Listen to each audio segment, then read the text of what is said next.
Hello, welcome back to some more Islanders New Shores. So I've been working on the Mount Roberson challenge, and like I opened up the game, I see all of these buildings that I have to play. I want to play other challenges. There's somebody that tried to get the lowest score negatively on fully stacked instead of the highest score possible on the challenge. They posted in the Discord. I want to do that challenge. I want to play Vanishing. I want to do the speedrun achievement. I don't want to have to play all these buildings. I mean, I do. I want to get this challenge done at some point, but it feels like it's dragging out so long. I don't know if it's the fact that like wall platforms get really tricky to play around, and the fact that you have 20 of them gets like more difficult, or if it's just that like this is what all late game islands will be like, because this is definitely a late game island and then some. I've gotten more boons than usual on it because I think this is like I think I 14 total, maybe more, probably more than that, it might have been 17, I think. And then you also don't have your building draw limited at all. So like this is as long of a run as you could possibly get. Longer than Temple Trouble, longer than a bunch of other things. And because I don't have like a singular goal like Temple Trouble, and I'm just like, get as many points as possible, every single building down here matters. It's not just the walls and the mansions. I mean, every building does matter in Temple Trouble, sure, but it doesn't feel the same, if that makes sense. A couple things that I'm going to like go over so that I remember for this time. This is less for any viewers watching and more for me. I had 2 tavern spots lined up right here, so I'm going to be playing more cliff houses and things in that range before it happens. And I had circus spots lined up here because they're worth a lot more than they could be elsewhere, which I think like if I were to try to play circuses elsewhere, they're going to be pretty rough on points because I've just got a bunch of mansions interspersed. It can't go up here because this is where a mountain shrine has to go. I am curious to see how much more or less the mountain shrine is worth compared to usual. Oh, okay, so this one up here is worth like, it used to be around 340 points, 330 or something like that. It's now worth 70 extra points. I don't know if playing it early to be able to get some extra points on the fortune teller was worth it then, because I'm still going to be playing more buildings down here, something to change for the future, but it was fun to maximize for the fortune tellers. I forget where I was last time, except for I think I had like this camera perspective, which means that I have, the wisp spawn one of the houses here. So I need to bounce it off the house onto one of the mansions, place some cliff houses around this area. That was like the next thing to do. I don't know if that was actually the correct play to bounce it from the dock onto houses. I might have wanted to go with some industry because like I've got a lot of mills to get through, and one way that I could have started is by putting down a warehouse first and then putting down a mill afterwards, and putting down this warehouse right now doesn't really impact it all that much. So I need to find a way to get it onto a house back, or from a house back onto the warehouse, which I could scale a park and then play a lumberjack down here for like no points. Does the lumberjack scale off of? No, because it would have to go into the sawmill. That also doesn't work. What does the sawmill scale off of? Harbors, docks, statues. How am I going to be getting it onto a mill? City center also works. A mason does as well, but a mason isn't going to score off of a actual house. It could score off of a cliff house in the corner here. Then I play a mason, and then I can play a mill off of that mason. Feels like I'm shoehorning my build too much. I feel like what I would want to do is play a park or something on this green area so that I can bounce it onto a mansion and then play, a bunch of mansions up here. I'm unsure. How many points am I getting through here? Okay, so it's like 35 down the left side and down most of the bottom side. I mean, I'm almost... okay, so these 2 spots are the worst for mansions, and I think they're worst for the houses as well. So if I get a square park or a skinny park, I could put one down here. That does waste 2 blocks of space. I don't like that, so I'd rather play it here. This might be a bad location for a park because it's taking up space from my houses or my mansions, but like to be able to bounce the wisp onto it, I think it's going to be worth it. And then I'll play all 5 of my mansions within this small area, and then I'll play some amount of cliff houses, probably a small amount, so I'd want to end my mansions here, cliff house here, mason goes down, and then plateaus afterwards, and then a mill, and then a wheat field. It's not going to bounce. Oh, I don't even have to play the mill first. I can play them at the end because the plateau is going to bounce the wisp from the mason onto it. And then there's going to be a wisp that goes from the plateau up to the wheat field. So that'll be fun. That'll be fine, not fine. Sorry, speaking fast. I sometimes don't enunciate my words properly. 28 points here compared to 36 behind it. I think... do I want to fill up all of this space, or do I want to leave some of it behind for other buildings that might be better? Like maybe this is better as a house location. I think I'll try to leave it, but I don't know if I can, because how am I supposed to get buildings underneath here? Does this go far enough in? I think I could manage. Maybe not, maybe not. I think I should go with a building placement like this, but I would need to place something around it first. So I could do this building, and then I get a really nice sight line heading inwards. I'm gonna hope that I get another, yeah, small corner piece to see. Okay, this one locks in there like perfectly, so that's where I'm gonna place it. Yeah, in future. So I could play one here, but then that leaves one block of space open behind me. If I rotate it some, it's gonna be fine. Oh, I can push it back even further still. Okay, so then we'll leave open a little line. Let me zoom out to get a better angle. And here works. Sure. Then next I could play you and leave one block of space behind, or wait for a small corner piece and then somehow block this in. Hold on. What placement could I do with this that isn't going to stop me, or like isn't going to lock me out of future positions? Okay, so then I'd be waiting on a corner mansion for this and a corner mansion for right here, and then the one above me could be this guy, but I think that is still losing a block of space because I can hook this one in, can't I? How did I place this piece on the inside? No, actually. Okay, so it would be... Oh, I would be losing out on 2 blocks of space. I think I'm going to play this one. How many points is this? It's like... 37 is still a good amount. Ooh, I'll backtrack it just slightly. Sure, and then I'm hoping to get a small corner piece. I do not. I get one of these pieces. Okay, knowing that, I might lose the 2 blocks of space that I have left over and just say, okay, that's where huts are going to be played in the future. Can I play huts for an amount of points here? 42, as long as they're played on the inside. A little bit less if they're all the way at the end, but that's where they would go. Oh, 46 if they're at the very end. Okay, never mind. I like that as hut locations then. So we'll grab a mansion. We play one all the way down here, hopefully finding a 46-point location, because I think I saw that. Nope, I'm probably going crazy. Okay, so it's going to be played for 44 first, and then we're going to play a second one after it for 45. And then mansions here in the future are going to need to be a small corner piece, and then another small corner piece. They're not going to be able to bounce the wisp onto it. It's too hard to get it in and out, but that's fine. It's fine. Now I can play the mansion in this corner or in this one. I'm more wanting to play it out here because then I'll be able to bounce it onto a cliff house easier. I can fill up this spot with other buildings later. It's not like playing a building down here stops me from playing buildings up top. We've got a... That's a sixth city center. Does that mean that I'm redrawing buildings now? I feel like I haven't gotten as many wheat fields as I should. Maybe there's only 20 wheat fields in rotation and not 25. I could check my numbers. I don't feel like it. It's pretty close. But I feel like I maxed out on all of the other buildings. 5 towers, 4 warehouses, 3 taverns, 3 circuses, guild hall. I already placed a hermitage, so that's one of them. I've already placed a mountain shrine, so that's one of them. Yep. I haven't gotten my 5th seaweed farm yet. Okay, so there's 6 city centers in rotation, not 5. I'm probably just forgetting that number, and I've probably marked it down properly. I'm unsure.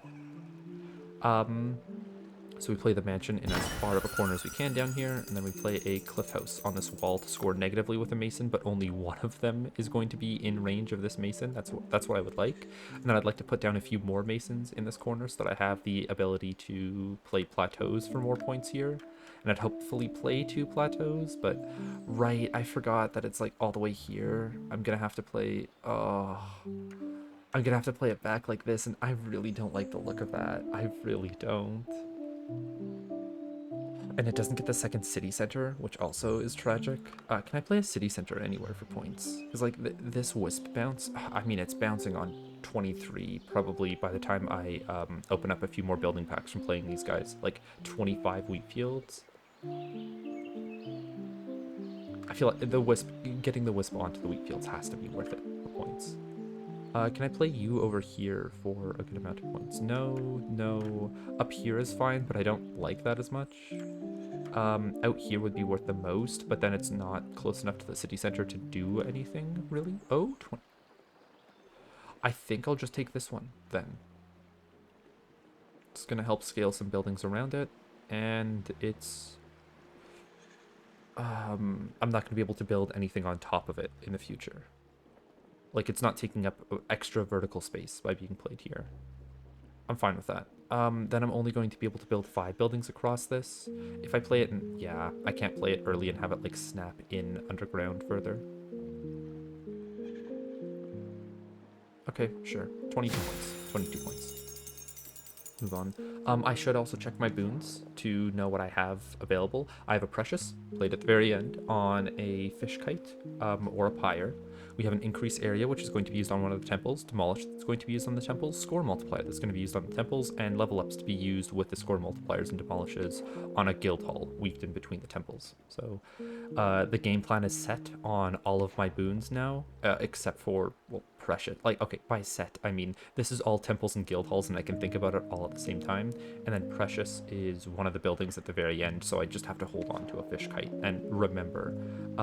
I should see, so a fish kite is this amount of range. If I were to put a pyre down, how many more? It's hitting everything, yeah. So it's going to be saving 1 pyre for the very end. I'm not going to try to consider like, oh, how does it score off of city centers in the best way possible as well. I'm just going to play it to pick up all the buildings. That's going to be what's worth it. It's going to be a very, very large precious building, by the way. Probably the biggest yet, since this is going to be the most buildings I'll have on board at the same time. I don't have many entities, like many trees, because my verdures haven't been as good, but that's chump change compared to getting, what is it, an extra like 60 cliff houses. And just getting more score loops than I would normally on a challenge. So what am I doing next? I wanted to cliff house here to mason to then put down a plateau. The plateau doesn't really fit, but like it's the best I've got. I could do it sideways and that's not as bad. And then the next one in the future, can it go and hit the city centers at all? No. Well, I will have to look for, if I have more plateaus in the future, another woolly bear-like spot, like maybe bridging the gap across the edges here for some reason. Maybe I can get it to work. Maybe I can get this guy down. This works. Okay. Maybe I could shove him further underneath. So he deletes less flowers, if that even matters. Okay, so at least I have a plateau spot for the future. Probably not the best one, but it's a spot. I could also put one down here. I will start with wheat fields out here, because that feels like comfortable to me, with me having a green area to build on top of this as well to put a mill down. Let me just see what the mills would look like around this plateau, because I'd want to fill this up with 16 wheat fields, sprawl a few extra over here, and then maybe if I get another green water platform, I could put some more down here, but it's like, might not be...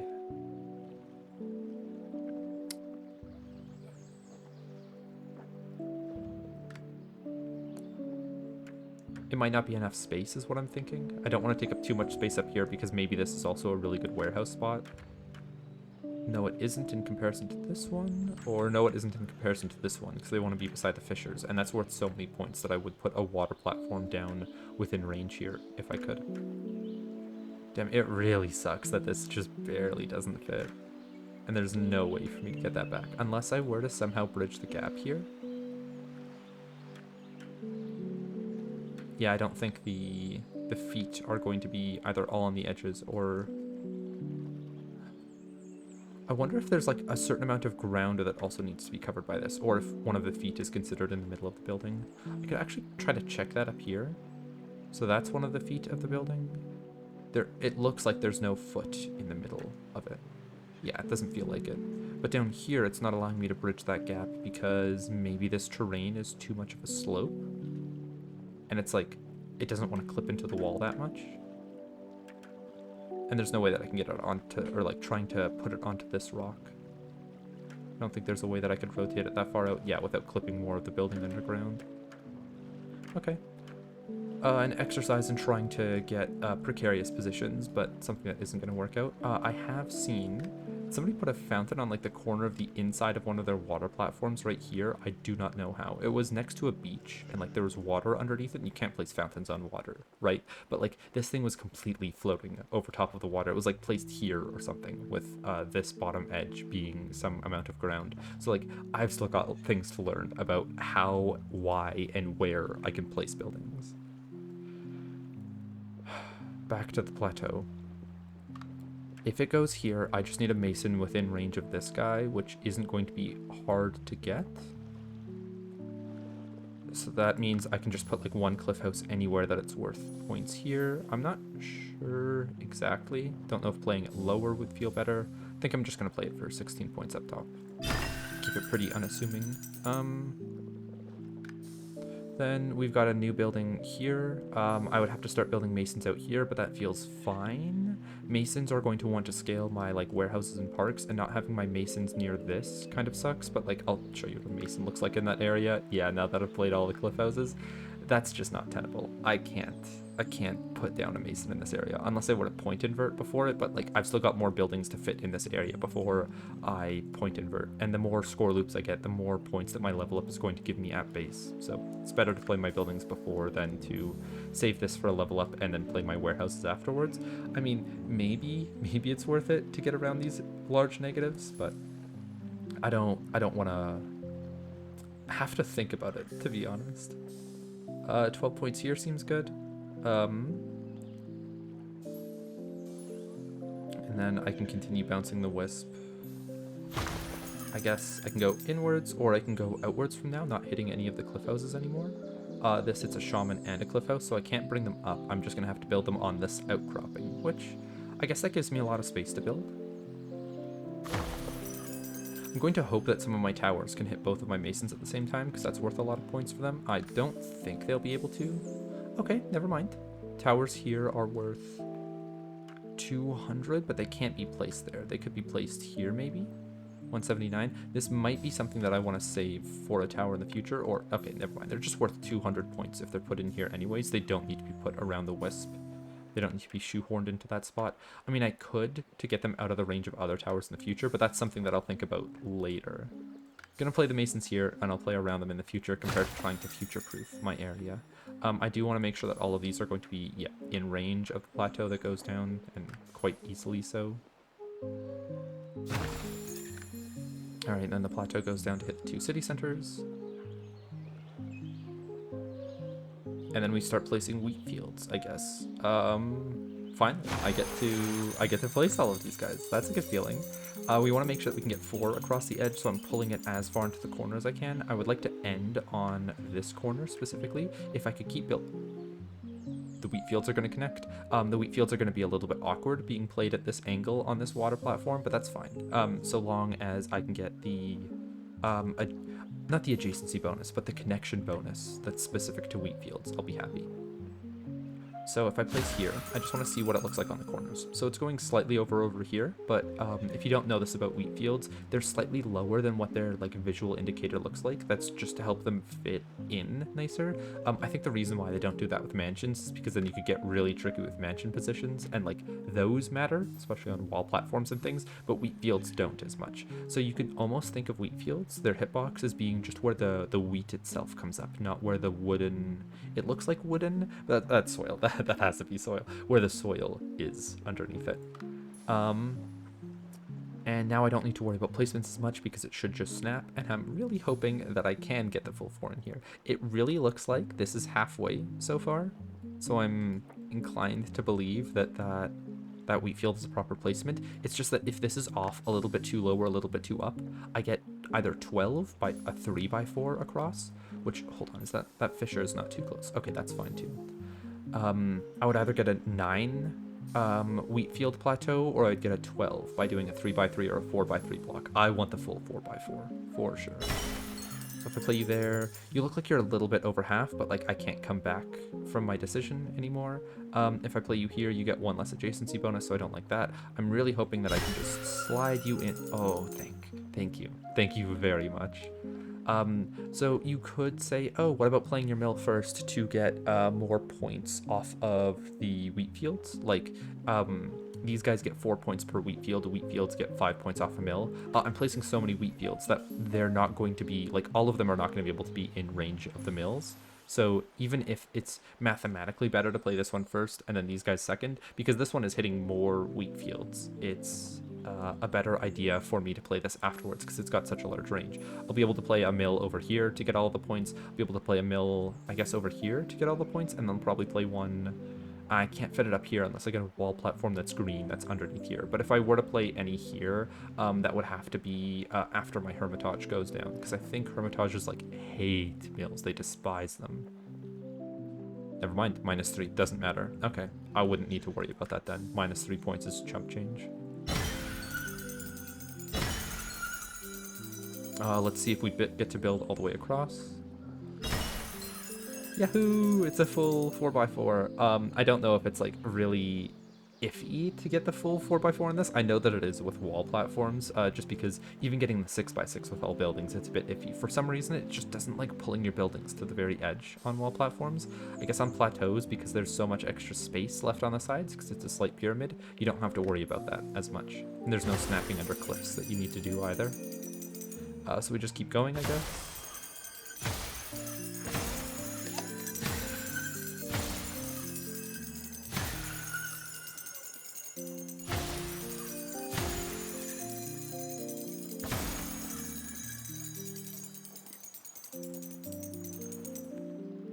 It looks like I just gave the plateau a haircut. Like, he used to have really long, flowing hair. Or, I guess this isn't even flowing, but, like, he used to have longer hair, and now I've just shaved it down to a buzz. It's so funny to see a plateau that looks like this. I could have waited for a second plateau before sending it on all of these wheat fields, so that these guys would have gotten an extra 3 points per. Whatever, it's fine. I've got a new dock.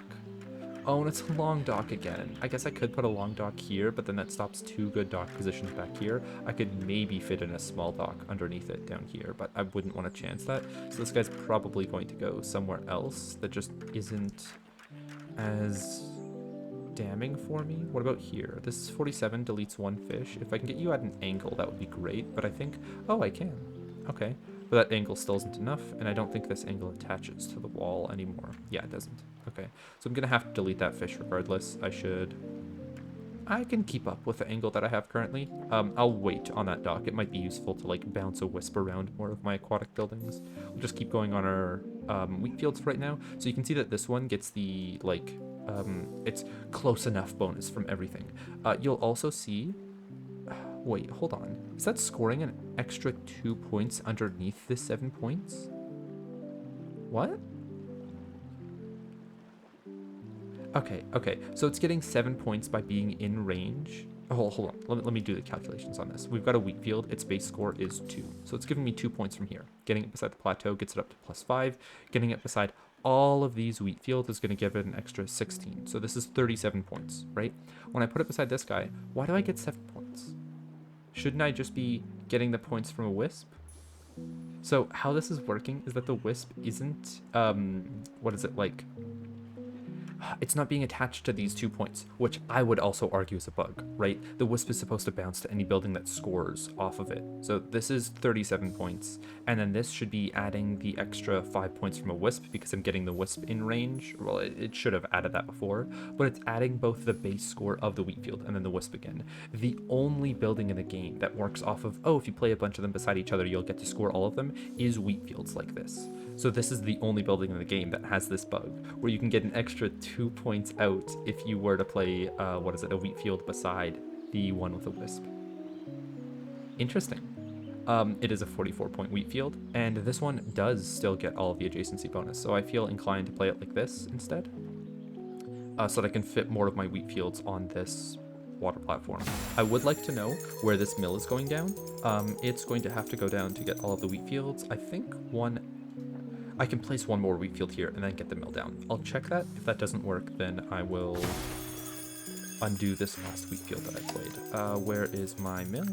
Here. This gets all of them. Yeah, and that's a perfect lineup. Okay, so then the only thing that we have to worry about in the future is getting a mill up here and getting a mill down here. I could alternatively play a mill on this side up here, and that would get all of the wheat fields. And then in the future, I would be playing one down below here, and that would fit, and then one over here, but I don't think there's going to be space enough for a water platform on this side, so I think this one is still the best mill for me. I think I might be able to get the majority of points, yeah, from this side if I don't get a wall platform up there. So now knowing that this is like an option for a mill for me, I would like to, 1, save this spot from regular buildings, and 2, build my farms further up on this island. It might stop other warehouses or things. I don't care to check their bounds. I'm just going to play my wheat fields, be done with it. Please? Please? Oh, it fits, but just barely.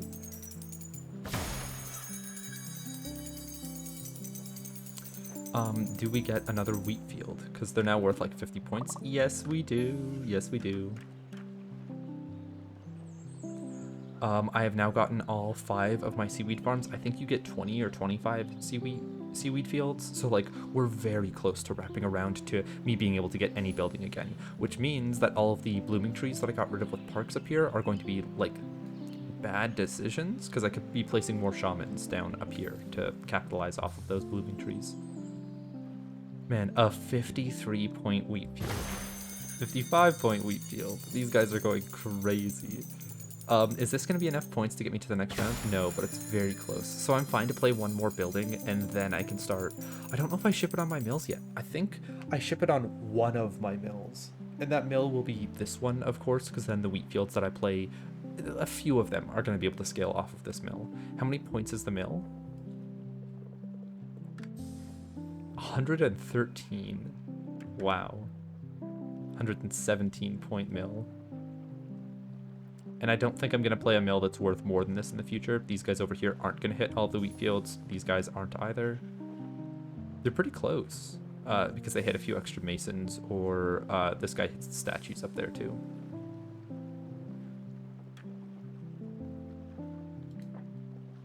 Okay, well, that's fun. Just being able to play all of one type of building, just get rid of it from my bar is such a good feeling, I've got to tell you. So the fissures that go down in this area are worth 17, but they're beside so many other fissures that I don't think they're worth it anymore, and I'm not going to be playing docks and harbors in that region. I can play them over here instead. This plateau has now stopped me from playing like a perfect fissure, but I got to play it for an extra 10 points before, like the plateau itself. I don't think that, okay, this might work. It might also stop really nice like water platforms or plateaus from fitting. I guess this angled plateau is also stopping good placements. I think I'm fine putting one right up to the edge here. It's going to be in range of the most docks and things like that. I would much rather have put one here, but... And there's no other spot that's going to be worth more. I could play one to the far reaches over here, but then that's not going to be ever in range of a warehouse or anything like that. So wait, putting fissures beside each other is going to be better. Putting one over here means that like if I get any of these guys in range of a warehouse, then it's fine. If I put one over here, I think that would also be in range of a warehouse that I put down on this side. And I would want to put a plateau or a water platform that's green over here so I could place my mills on it. So then that's going to leave enough space for a warehouse. So I think putting a fissure here is also fine. We'll start with this one. Okay, hold on. If I do this one, it's taking up... I guess I'm not going to be putting any fissures all the way out here. This is fine as a location. And it might also be detected by a lighthouse that goes down on this green water platform. We've got another wheat field. That's great. That's what I was looking for. I would like to place it up here. Yeah, that's fine.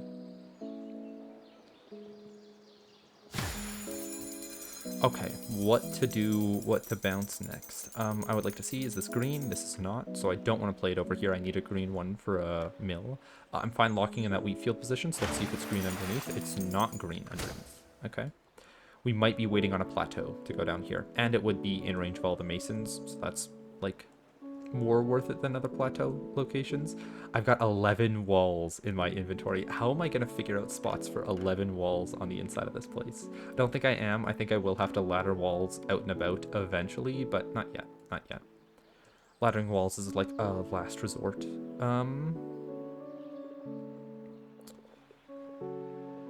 What do I do next? I'm feeling like I just play all of my mills. That's probably a bad decision. I could play 2 mills here, because like all of the wheat fields, or most of the wheat fields that are yet to be played, are going to still score off of this, so it's not like it's a loss in points. And the more mills I play down now, the more that my warehouses in this area are going to be worth, which now I'm going to have to figure out where my water platforms in this area are going to want to go.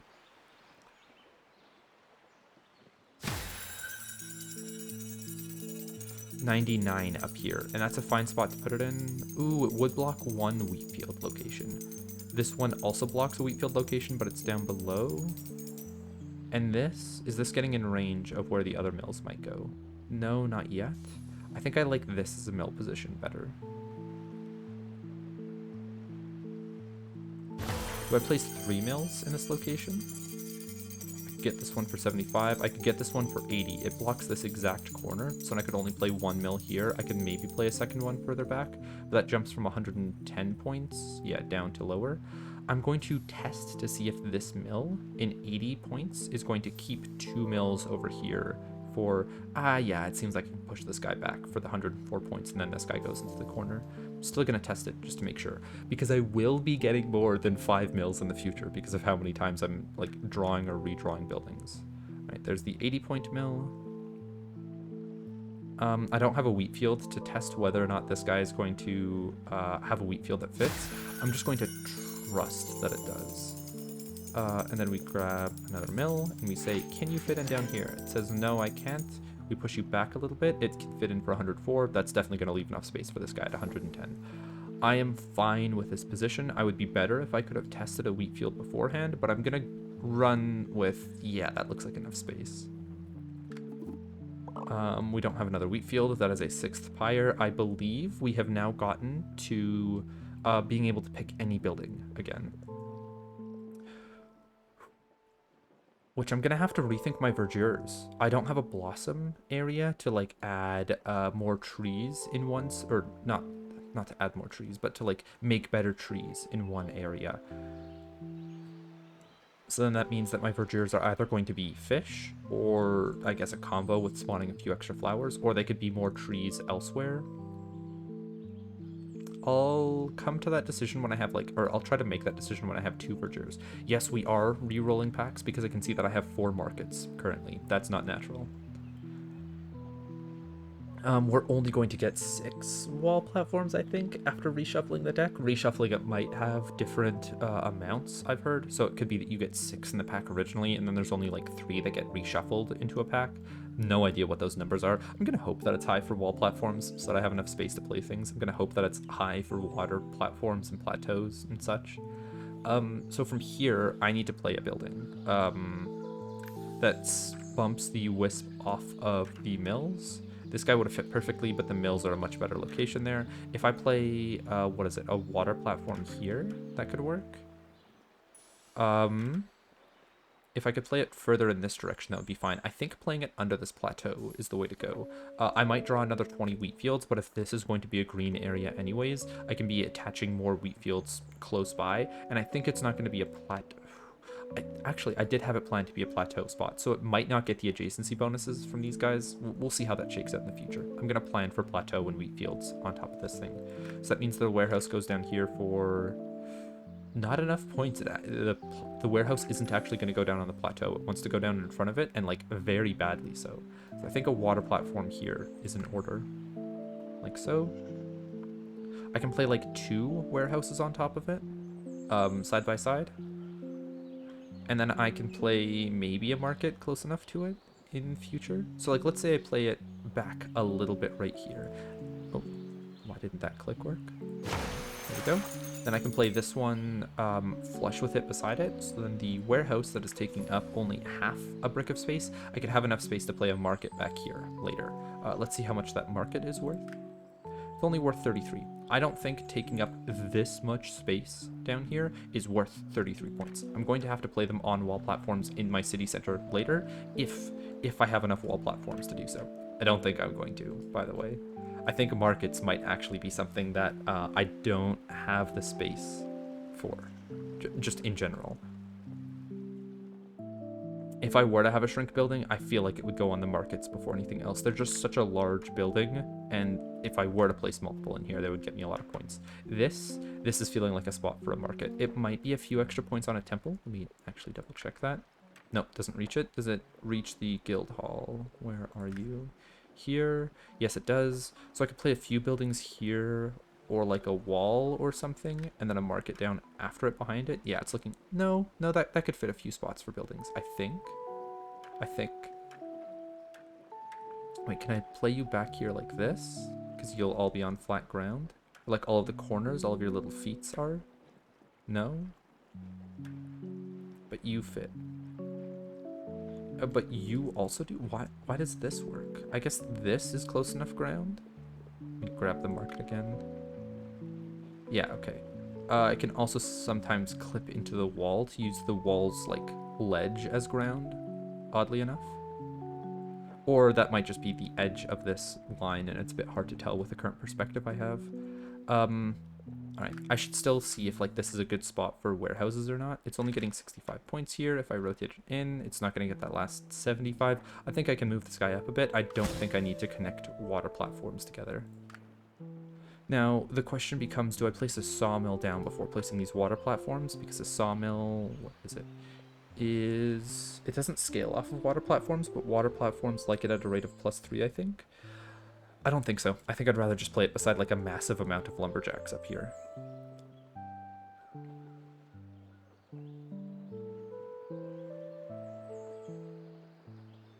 Okay, so if I play it fully into that corner without worry about where the next water platform is going to go, or like that they're slightly out of line with each other, I can place a warehouse here for 75 points, which I like, and then I can play a second one here for 65 points. Can't play anything further down here, but maybe I'll extend this water platform in the future. I'm still fine with warehouses for 75 points. Is there anything that's going to help scale this warehouse in the future? Harbors, docks, market. I could play a few more docks first, but the docks, they don't scale off of the warehouses. I should play a dock or two first, even if they aren't bouncing the wisp onto it. This feels like a gross misuse of space. I'm going to come across more small docks in the future. We play this one. Even if it deletes a fish, I think it's still worth it for the like compact space, like the low amount of space that it's taking up, and it's worth 47 compared to other buildings. So we play you, and then I guess we would just continue with this line of playing another dock here if it's long. I could maybe look to play one over here instead, help scale other docks in this area. A conundrum.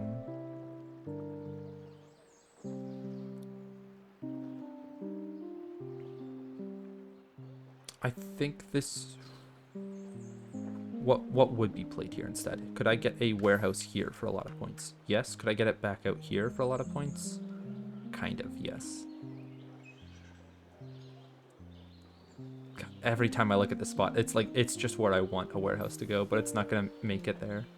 What about a market over here? Yeah, it's not worth much. Maybe more when the warehouses go down.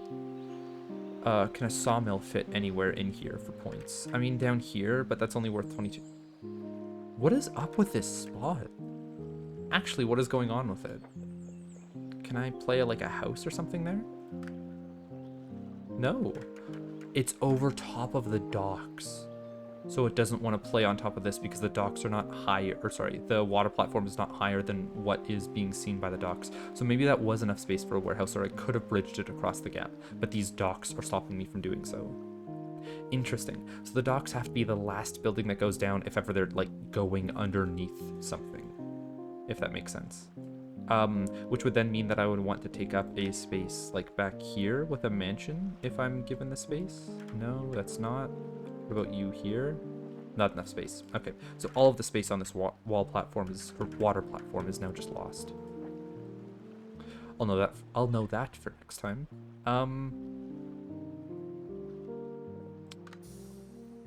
Warehouses? Sure. What am I bouncing it from the warehouse onto to then be able to get the wisp out of here? Should I continue considering how much the wisp is worth?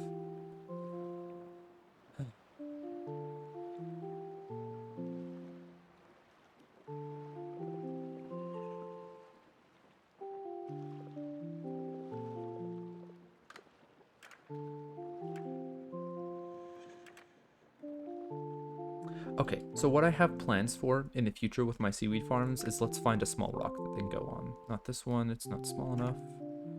This one is also big. This one's too small and it just deletes itself. Okay, so I would be placing my farms over here. So what I have plans for in the future with all of my farms is that when I start doing my level up point conversions, I'm going to place like one seaweed farm before it for 10 points, and then the rest of them are all just going to take massive negatives, right? I place all of them, and then I level up to get rid of all of those point losses, and then I just play a bunch of seaweed fields that are getting like quads, quintuples, like 5 times. By quads and quintuples, I mean that they're going to, a field is going to hit 5 farms, or maybe even 6 at this point, because I'm going to be redrawing into some of them at the same time. That is going to get wild.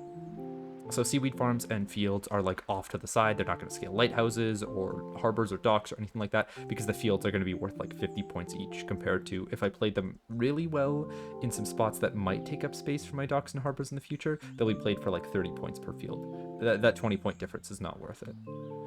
They're not going to be in range of my precious pyre if I put them all the way out here, but that's fine. It's an extra 25-point loss overall. That's not a big difference.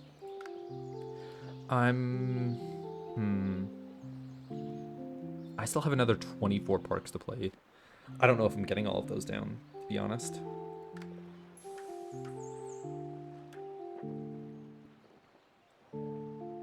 A green wall platform could go above this Is that something I want to do? This is how I could get the mill over here. No, because I was waiting for a plateau. I think I just play the warehouses, and then I go from there of like, what building do I play next to get points? It's probably going to be that I play these next two water platforms. Let me see what's underneath this water platform. It's another one of these shapes. So I put two of them together like this, leaving some space behind for like a market in the middle, and then other warehouses around its side. I feel like they'd be in this area that I'd place them down. And then after I play that market, I'm not going to get enough points to get to the next round.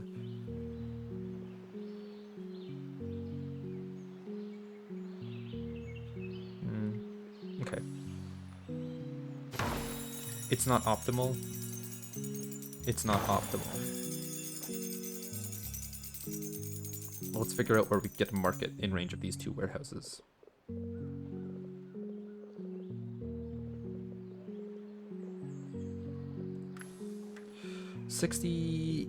87 points right here. I don't know if I'm going to be able to push it all the way up. It would be great if I could, but this is enough.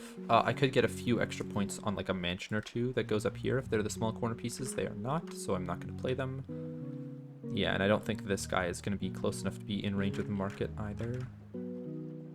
This also doesn't fit. Wow, there's not as much space back here as I would have thought. This works, but it's not perfect.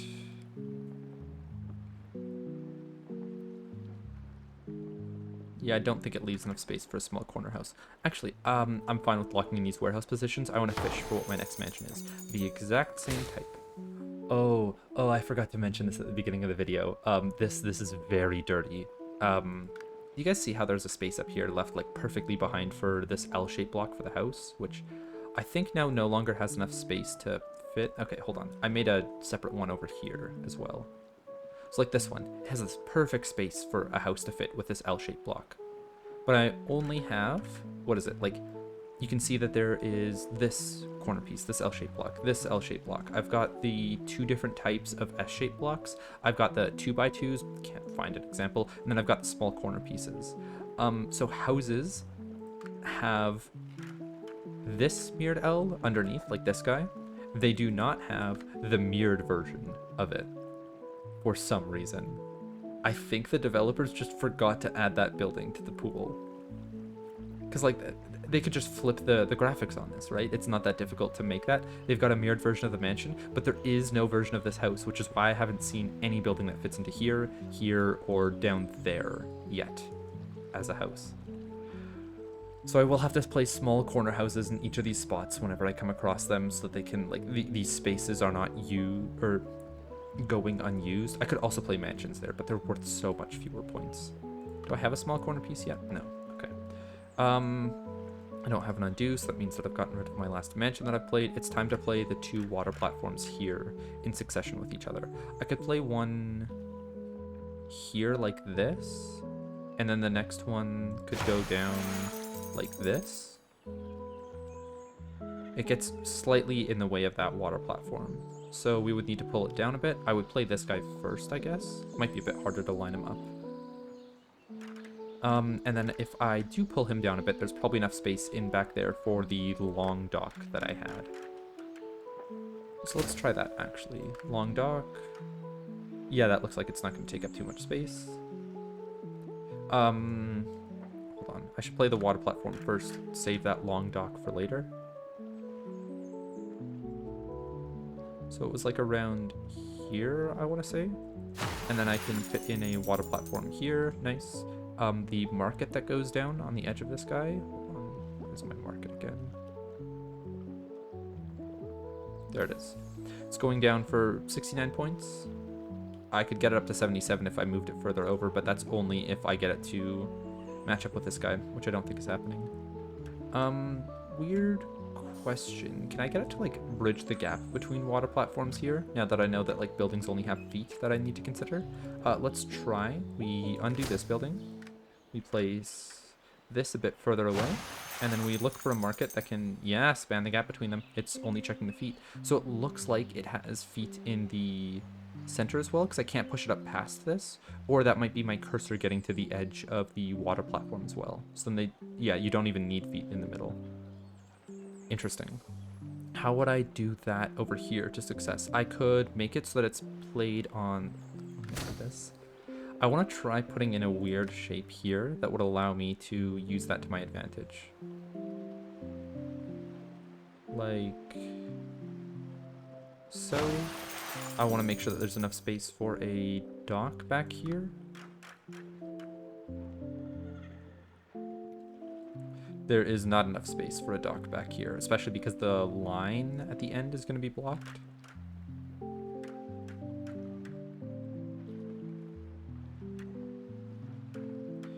Yeah, okay, so I'll have to redo that in the future, but I want to check with my market. Here it is. Does it fit here? Why doesn't this one work now?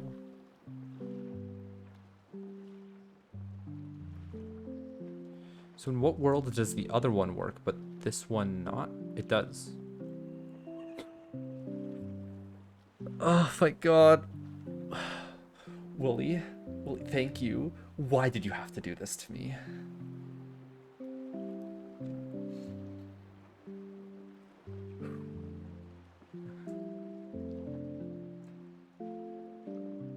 So I can pull it further out and then further down, and then I get more space back, and then I'm getting this amount of space for free, like this block.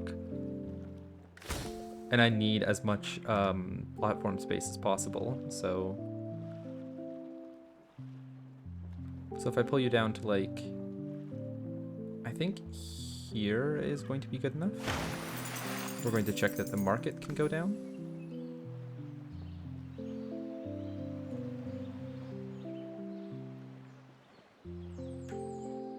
Looks like it's too far away now. Yeah. Yeah, it is. Okay. But I want to see if the dock can go down now. Nope. Let's try putting the dock down first and the water platform second to see if that fits in. So dock here, and then the water platform that can be pushed up. Yeah, almost to the edge of this guy. I like that. That's good enough. That seems far enough over. Let's try putting a market on top of it again.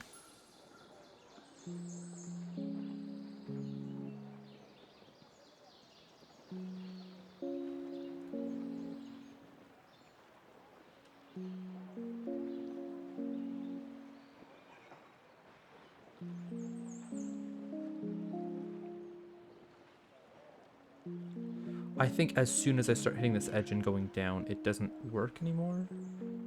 It's hard to tell why that isn't. Maybe like the foot is bigger than I'm expecting and I need to give it a bit more leeway on that corner.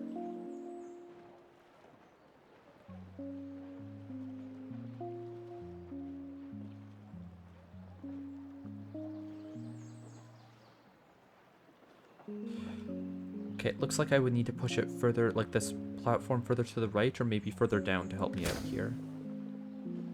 Let's try getting it like all the way in that corner to see if this is like the setup that I need or if it's somewhere else. By somewhere else, I mean further out. Further to the right. Oh, this water platform is actually higher than the other one, it looks like. Or maybe that's just a trick of like perspective or me just being wrong.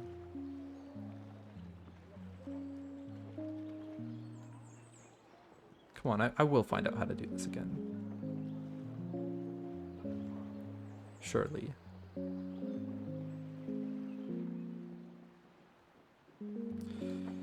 Is this even a good spot for a market? So other markets are minus 35 off of this guy, which would mean I'd have to play a market all the way out here for 44 points, or I would have to play a market all the way out here for... how far? Here. For 27. I would need it to be beside other warehouses for this to be worth it. This guy, I'm not going to play right now, but in the future I would, because there's going to be warehouses here that I would need to line up. So I'm just going to see that this market is placeable, and then I'll play it in the future after all of my warehouses have gone down. But I would like to save this block of space and like basically align these two grids, if that makes sense. Turn this guy from being sideways into being, what is it, perpendicular to the rest of them? Parallel? Whichever one. Orthogonal to the rest of them? Built on the same axes, I guess I could say. Let me undo this, try the water platform again in a different spot. It might need to be further up, and that's why it's not letting me do it, and this dock has now stopped me from playing the market in this weird location. Let's say I play it further down. Is that going to help me out at all? Market. Here. You think I'd remember where they are on the building bar after having to go through it so many times? So this isn't going to work either. It's feet are over the edge.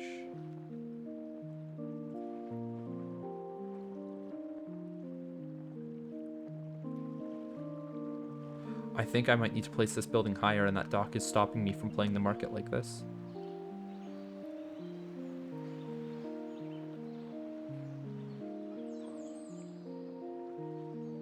Okay, I'm going to stop the recording here so that you guys don't have to see this process. I'll start the video either when I've given up or when I've got the market able to be placed in this location.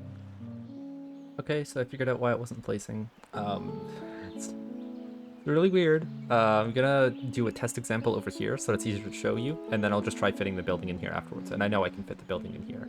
Let's take a water platform and place it so that there's just a little bit of space that is going to be like not playable, right? Like this is going to be basically free real estate that we gain back because the market can span over top of it by, just having its feet being detected on all the corners, right? So let me play this in a spot that, is loose, I guess I could say. So like right here, yeah. So it's loose. So this is being played like exactly where my cursor is. Which means that like if I rotate it or anything like that, it doesn't snap in like any left or right direction. This is being played like exactly where my cursor is. When I rotate it, all that's happening to it is rotation, rather than like pulling it to the corner and then rotating. You see how it snaps over there? So let me play it in a loose location again. Doesn't move at all when I rotate. So those two positions work. That's great. What? What do you... The market isn't rotationally symmetrical? What do you mean? Why isn't it? What's going on? So, when you're trying to wiggle markets into certain spots, it's just not going to be possible for 2 out of the 4 sides. You just have to guess, you know? So, like if you're trying to place a market over top of something and it's not working, you just have to place it like this, wiggle it around until you find a spot. Oh, I'm not finding a spot. Okay, let me rotate it 180 degrees and then try again until I find it. And like, yes, it is a little bit different. Like if I rotate it, it's able to snap to like a lower location, but I feel like one is like a more loose location. The other one is a tighter location. Maybe that like tighter location is further in one direction or the other though. I don't know. It's hard to tell exactly where the feet are without like just turning on hitboxes for the game. But let's go back to trying to place that market over here, I guess. I guess. So the water platform goes down here. We're gonna play it as far up as we can and then as far to the right that I think I can go while still getting one of the feet over here. And then we select our market and we place it. I think that might be a bit too far away. We'll see. So is this right here going to be in range? It looks like it from this angle. What about from like this angle here? Yeah, that also looks like it's going to be fine. I just need to find the rotation that it'll like wiggle into place with. Maybe a little bit lower or a little bit more to the right would give me some more wiggle room. I'm going to move this water platform slightly to the right. So here. That feels better. Even if I'm losing out on like a small sliver of space here, I'd rather take a market that I can play easier.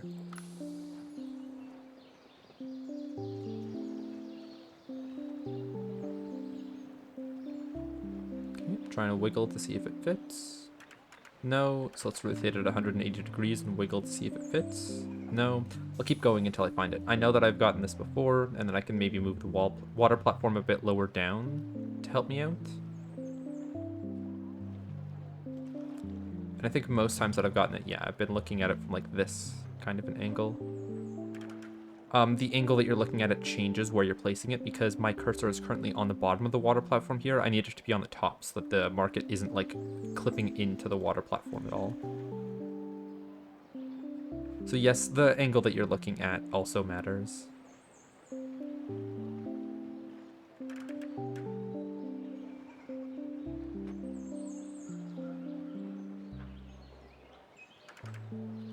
Alright, it's looking like I need to play the water platform a bit further down then.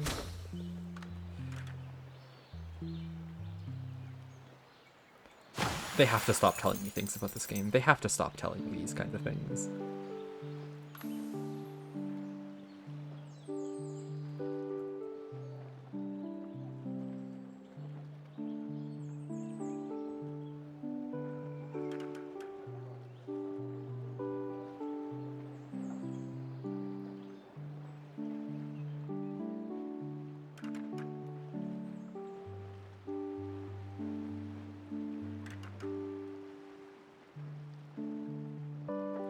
I think I'm gonna push it flush against that fissure, see if it works.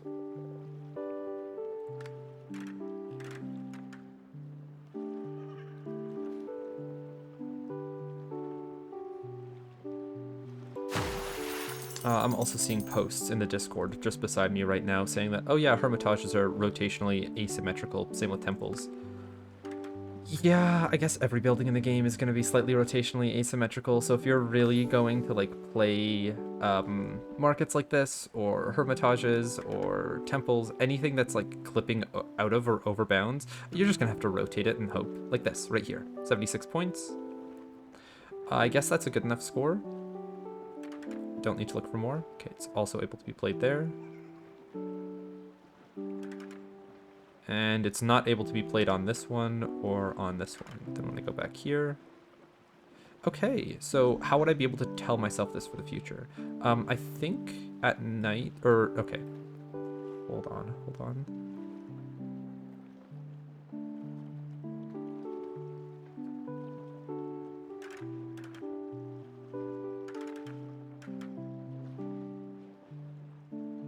I don't know if I'm able to see any differences between these guys. Okay, so on this one, you can see that the market has 3 windows on the bottom, and then 1, and then 3. On this side, you'll see that it has 1 window, and then 2, and then 3. So playing a market as 1, 2, 3 works, but the other version doesn't. I can maybe pull this out more from the fissure, and now that I know the, rotation that I want it to be on, it's going to be easier. So like, let's try pushing it to its limits of going here again.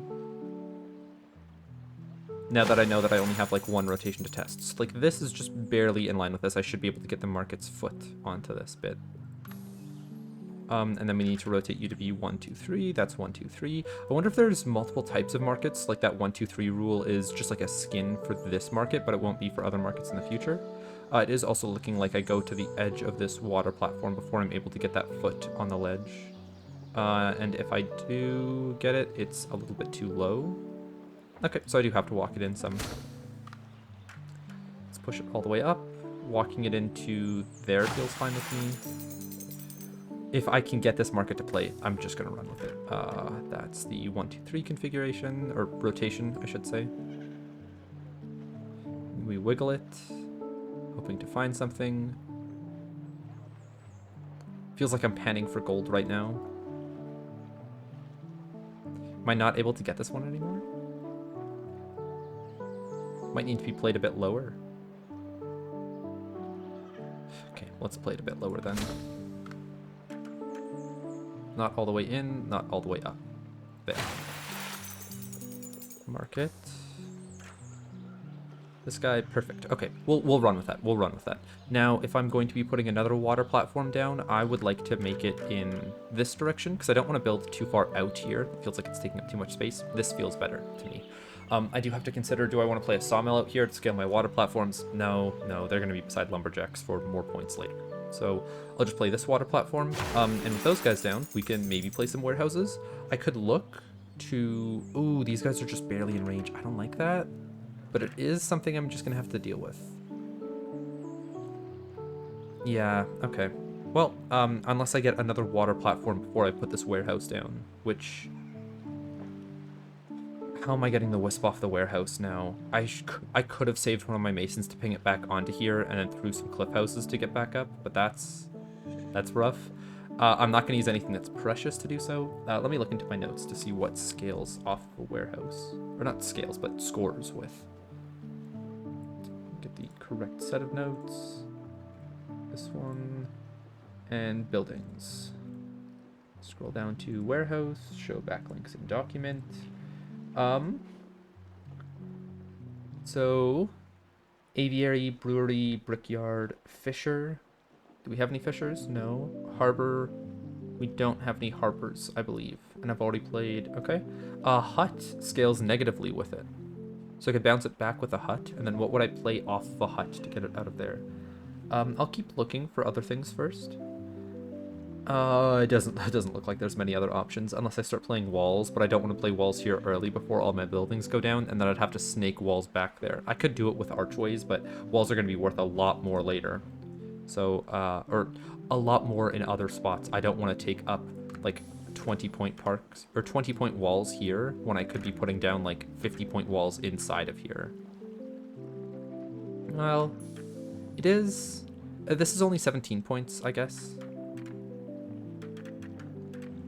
And I would play, like, this one next, hopefully, to arch in between them.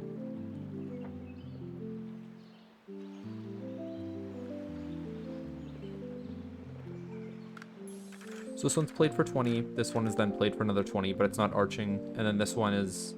I guess I could pick it up from a cliff house from here, but then that's also stopping dock locations from being put, like, 1 here and then 2 here. Which I would want to save. So... How else? It was the hut, right?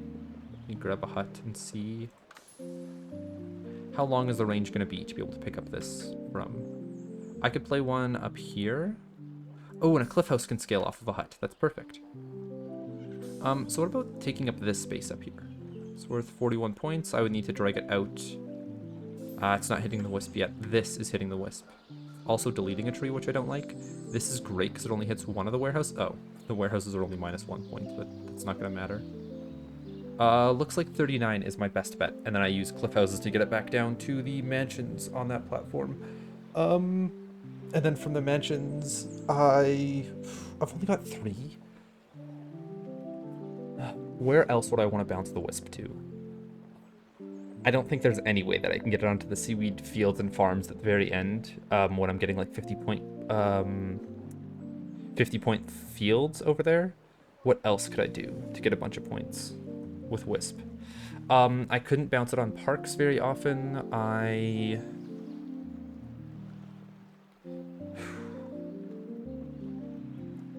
How many buildings am I going to be able to bounce it off of? I think I might just build out other buildings currently, and then when I have more houses and mansions, I'll come back to this play later. But for right now, the wisp is just going to hang out on the warehouse. We're going to play good buildings elsewhere. We've got a green platform. Where did I want to put that down? I think I'm going to need more space around here to put more parks down. Do I want to ship it on parks yet? I don't feel like it. Okay. What building am I able to play for points now? Lumberjacks could be an option. Any parks that I put down are going to destroy trees, but if I leave a space for lumberjacks back here, I'll get more. They're worth like 25 in this location. They're worth a lot more over here, 37. I feel like the lumberjacks are going to take up this area then. Can they fit on this corner? They can't. This one's only worth 20 points, but... Okay, I feel like 2 lumberjacks here is the play. Can I fit you in? You can squeak further off to the left. This is taking up less vertical space.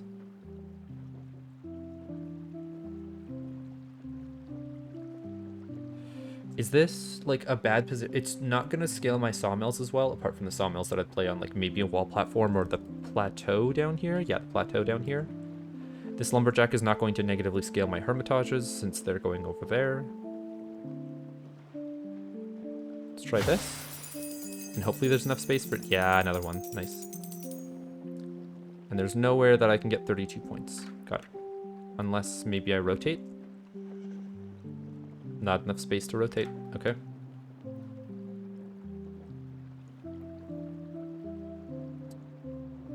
Might find deleting a tree now.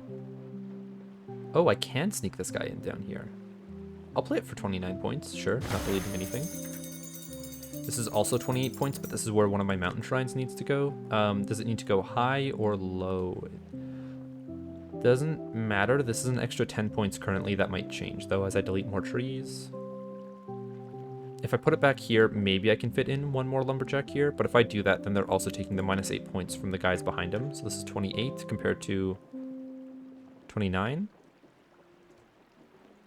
Feels like a weird spot for a lumberjack, but if it works, it works. I don't know, because like this 29.1 is going to scale every sawmill that could go beside the other sets of lumberjacks by 7 less. And I've got 5 of them, and I feel like one of my platforms is going to be taken up doing that work.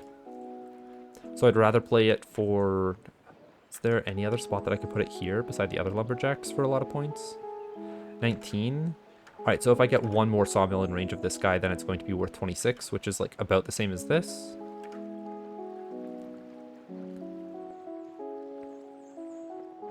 Deletes a tree though.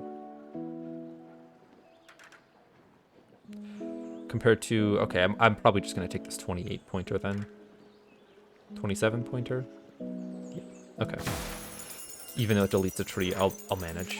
Let's open up our next building pack, see what we get. A lot of houses and walls. Yeah, so we have now reshuffled all of the buildings into the pack if we're getting this amount of houses and mansions.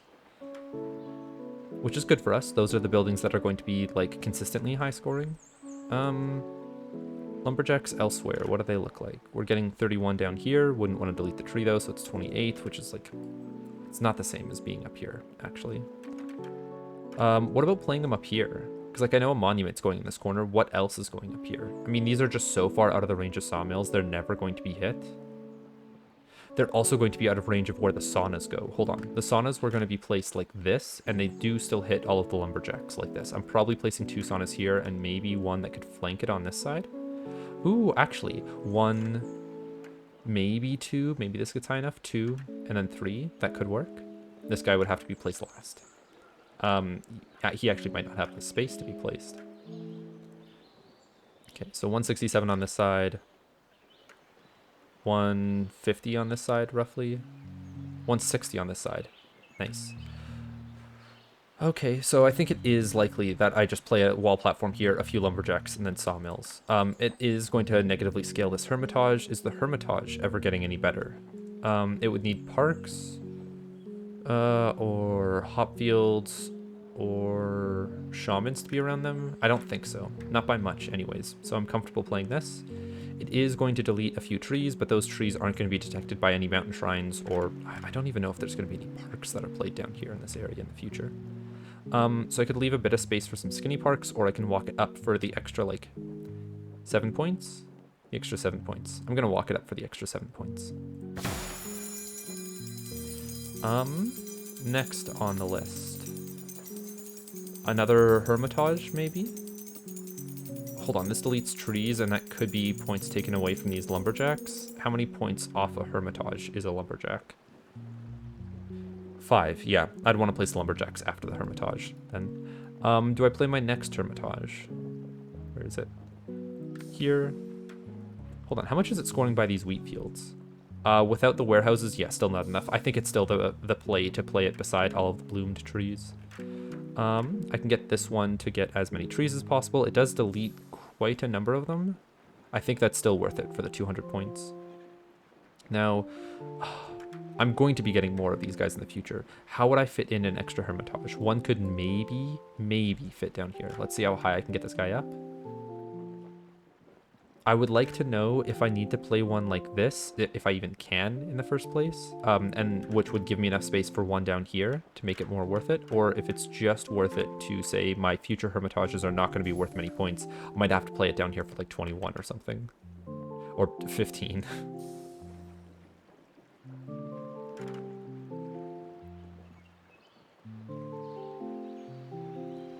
Okay, so this is 161, 175, 186, deleting one more tree. I think deleting one more tree to get an extra 11 points is worth it.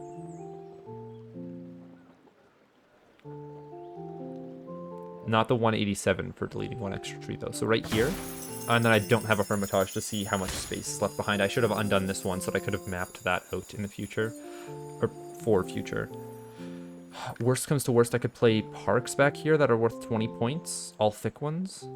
Ooh, the parks, if they get played closer, they're worth a lot more. Okay, so this could just be parks on this platform. Not great spots, but like at least there's a spot that is scoring 20 points per park.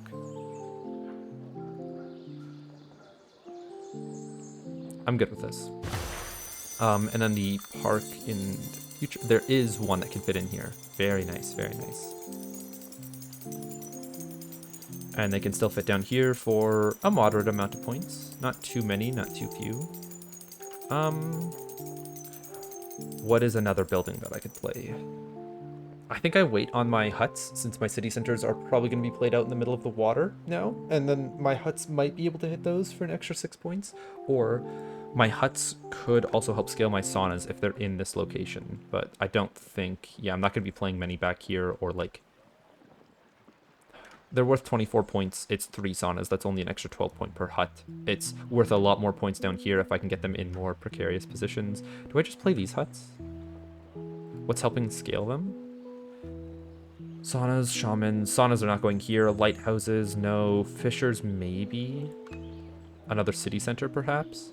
It seems so crazy that this building can get up to 50 when there's only like 7 buildings that scale it. And like the city center is the only thing that grants it points. It's +6. The rest of them are a menial +2 or +1 per. And I'm even hitting some negatives too.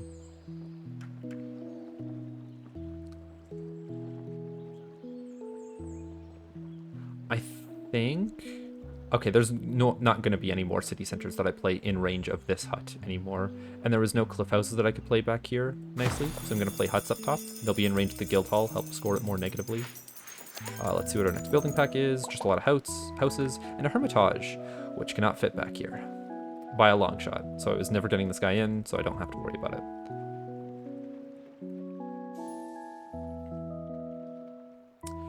Yeah, well,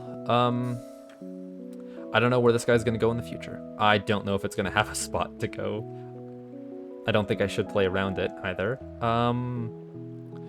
What's next? I want to play more of my huts up here before I forget about this spot. And before I play more industry buildings that are going to negatively scale it. I felt like a bit of a fast placement. This one could go down here. I like that. Then this one could go down here. I just don't like that. Ooh, maybe I can sneak an extra one back here. Okay, let me see if there's some like rotational asymmetry or something with huts. No, that's as far back as it seems like it can go. I can't get one extra hut back here, but it's clipping it to the cliff house anyways. It's unlikely that I was going to be able to make this a full 3x2 position. So here, and then we're going to hope that, yeah, this guy locks over far enough that there's going to be enough space for this guy. Perfect.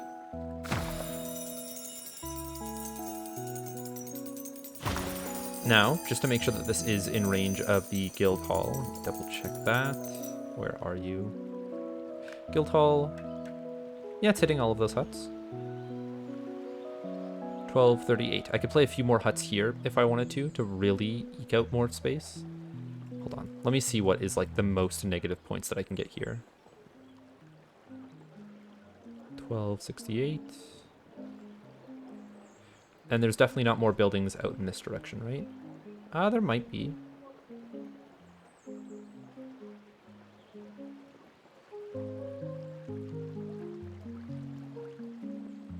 God, my bitrate is probably hating me right now. 1268. Let me try rotating this around to see if that number changes at all, if I can get it to be a bit more. Does not look like it. Okay, so if it's going right here, I can't play huts any further off to the left, but I could in this pocket. Let's see how many I could.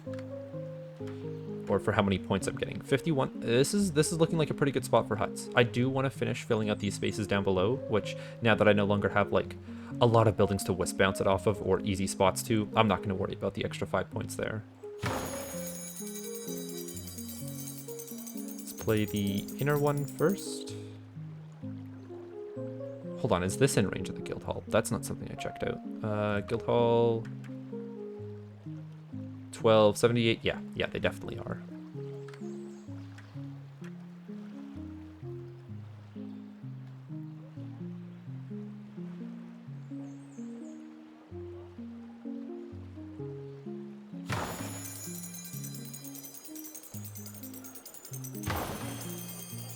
All right, played for 49 points. We can probably... Ooh, played for 51 points. Let me zoom this guy out and get him further in there. Oh, yeah, that's a lot of hut locations. Do I think I'm going to put another city center in this location to help scale all of these huts? I mean, I've already committed to not doing that so far. Let's say that I take a minus 45 on one of my city centers. I would need to play... What is that? 8? Sorry.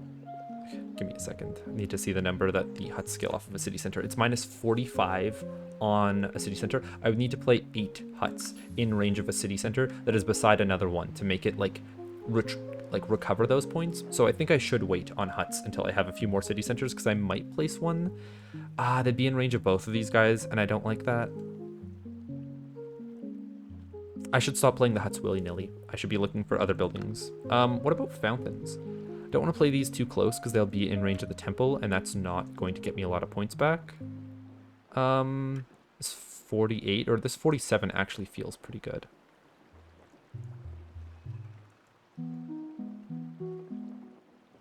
Could play it for...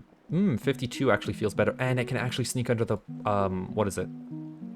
The wall platform. I like this location then. All right, we will take it. Do I play any mansions beneath it first?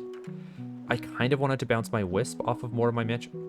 Did they get cut off? They get cut off by this platform. I forgot about that. Okay, so this is going to be saved like solely for my mills because there needed to be one back here and then one here. And if I deviate those guys at all, do I have more mills to place?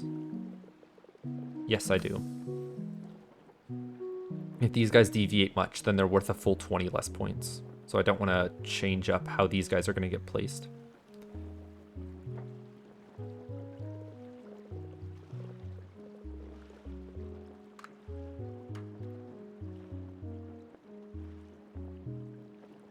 Yeah, there's no more mansions that are going to go down below it. Maybe a few more that go above it to help scale it, but whatever. Whatever. 2 more wheat fields to go down over here.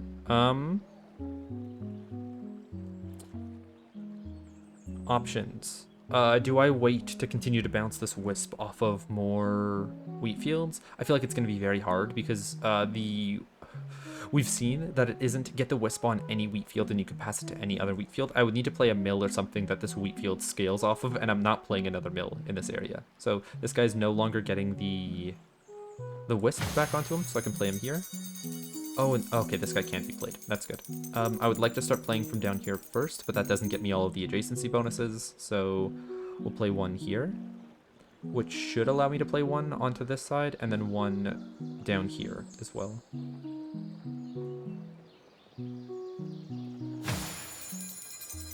Okay. Tucking wheat fields behind here will scale the wheat fields more because it's getting them 15 more points per for being beside all these mills, but mills in the future aren't going to be able to hit this guy. It's fine. Do I think I'm going to place a wheat field that's going to scale off of 3 more mills and be in range of these guys? Well, I want to place it on a plateau or a water platform here that is non-existent currently. I'm fine to place 1 wheat field here. I'm probably by the end of the game going to fill up this area anyways.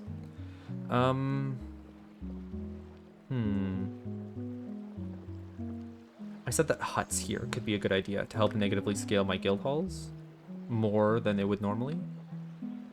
Can I... Hold on. There like has to be some weird stuff where I can play like a hut on top of a cliff house, right? Because like I know that the tops of cliff houses are like buildable space, but I don't know if it has enough to be able to like encapsulate the entire hut.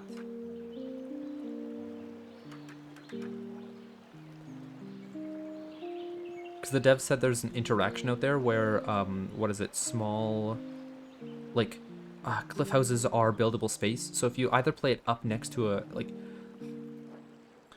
I could grab the actual post, but they said something along the lines of there's a hidden interaction between cliff houses and another building.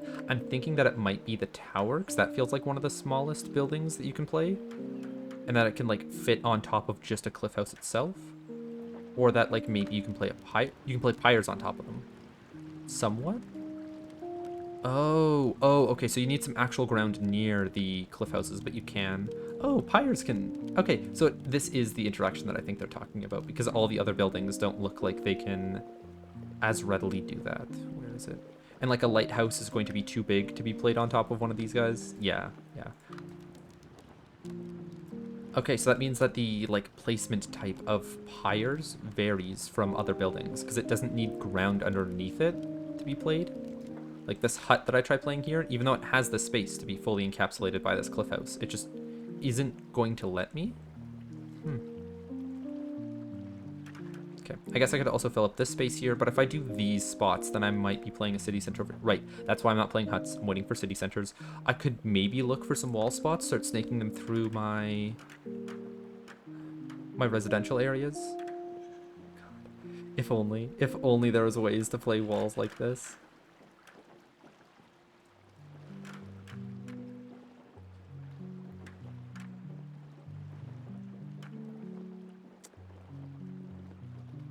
I don't know if walls like wall platforms all that much for like being able to scale up and down cliff sides with them. Like if you place a wall over here, very easily goes up and down. But if you place one in between these wall platforms, I don't think it like knows that there's ground underneath it to be able to like span to. See, like it doesn't hit that wall platform down there, even though it's like a smaller height change than this is. Or maybe it's similar, but like there's ways that you can get it to be more weird, but okay. You just need very good endpoints. The in-between of the wall is very, very malleable. Might have been worth it to save some wall spots on some of these platforms. I think I might have some. Hold on, was this one of the wall spots? Is this going to be worth more than all of my huts that could go down here? If it does fit. It's worth 63 points. I think my huts are going to be worth more in that space. What about playing one up here? Can I play it along this wall platform? Don't think so. What about up here? Yes, I can. I think that this one can't be played because the wall extends too high upwards. It's a little bit taller than the, what is it, houses and mansions. Okay, go off, I guess.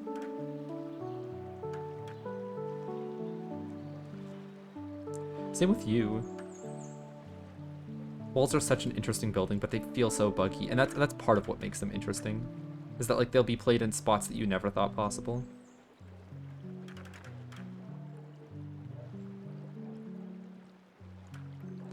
I haven't taken up space underneath this wall platform yet, and I don't want to do that.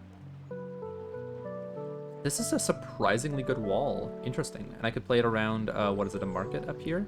And maybe I could play two that are attaching to it that get, like, some amount of points, but help scale my guild hall and my temples. I like that. So, like, this is going to be saved for a market in the future, and then I wrap it with walls around the outside. I don't think I'm going to cap it off with one here. Maybe that works, though, because it's, like, technically a laddered wall. It's getting two archways. Okay, for anybody that doesn't know, I'll explain what a laddered wall is. When you play a wall, let me just see what my undo is. It's the wheat field. Yeah, that doesn't matter. Okay, so a wall here. Play one underneath it. You get two archways. That's 42 points. The first one is 2 points. That's whatever. But then you get guaranteed 40-point walls because you can just keep going up or down. If you see the like shape that this makes, if you keep going over and over, you can kind of imagine it looking like a ladder of what is it? The archways being the ropes, and then the walls themselves being like the rungs of the ladder. So if ever I say that like, oh, I'm trying to make a ladderable wall, it's just two archways. That's all it means.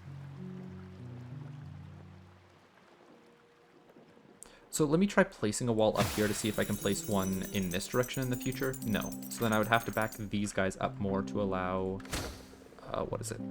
This one to be the first wall placed. Do markets like walls more? They don't even care for walls. So I'd play the market first and then the walls around it, which is a bit scary. I guess not. I could test all three of the walls first to see if they work.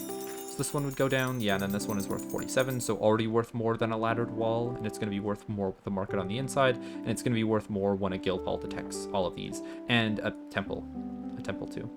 The walls, I guess if I put down the market first, then the temples get worse, so I'd want to save space in the middle for a market that I play at the end, even if the walls don't get the extra, it's 24 points on a market. Is that going to be worth it? Hold on, let me undo this, play a temple here.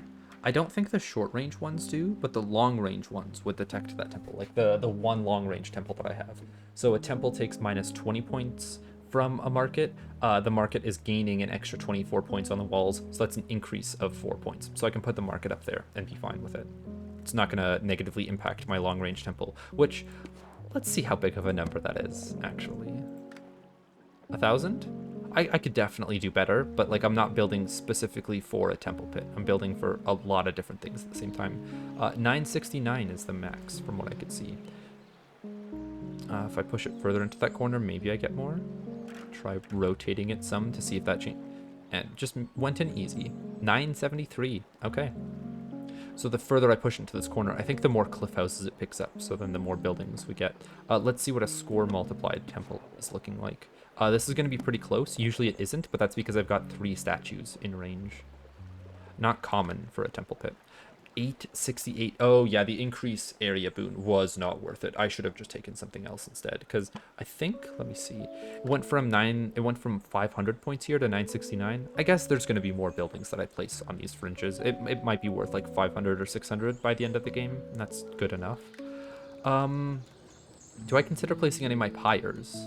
They don't want to be in range of the wheat fields, so how would I get that done while still having them be in range of the city centers? I'm unsure. This one kind of works, but it wants to be in range of all the lumberjacks. The lumberjacks heavily offset the wheat field losses. What if I place you here? So you're losing points to a wheat field. Is there anywhere that like the fringes of your range are still going to see the city centers, detect all the lumberjacks, and not hit the wheat fields? No. This is like the only spot that does that, is up here. So then where would I place pyres at max range from these ones? I could place them all the way down here, but that feels rough.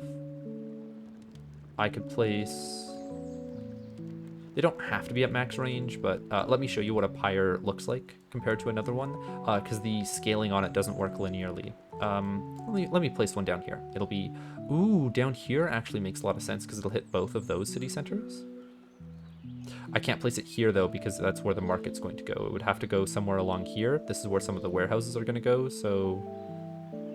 Ooh, it needs to hit all the lumberjacks, so it does need to be close. I see, I see. So this is going to block a warehouse position right here. How bad is that? Not bad, because I can move the warehouse all the way over here and still have it take... Because it's taking negatives from these guys. Okay, okay. So a pyre here could work. Maybe 2, maybe 3. So let's play this guy as an example. This one. I can always undo this. So it's minus 7 points right here, and it takes quite a while before it goes to minus 6. Minus 5, 4. You can see as soon as it gets to positive scoring 1, it goes up quite quickly in comparison to usual.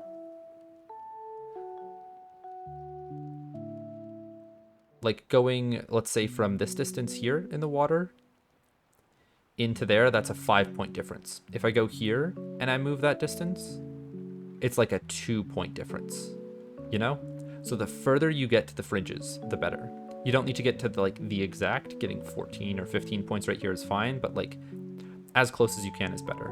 If I were to place them on this wall, they still can't see the city centers, probably because the city center's line of sight is like from the top of the building. Let's see what that looks like. Yes, it is the top of the building, or that's what it looks like anyways. And city centers only scale like from not, I guess it's 8 points. Yeah, 8 points up to 12 or 13. So they're not a big difference. They can be placed close to the pyres. The pyres just need to be placed in relation to each other. No, city centers. This is one, but that's only spot for one pyre. I would like to have them stacked beside each other.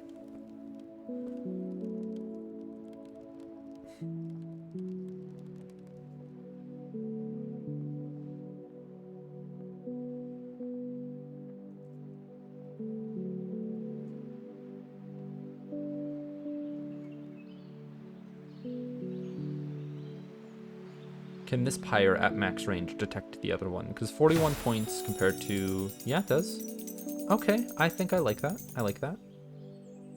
I'm gonna place the second one here.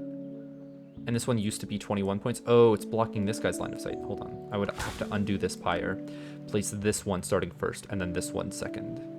Okay, okay. 2 pyres up there, maybe 3 pyres down here, and then I'll look for, in the future, where other pyres could go. Maybe they can go on... No, not that rock. Not here. Maybe I play a cliff house to get it close enough, like to get this to be a buildable spot. Let me test that out, actually. 1 cliff house out here randomly. No. Okay, but they could be placed on top of these ones? That's so odd. Maybe it's because it's clipping into the wall over here, and these guys it isn't.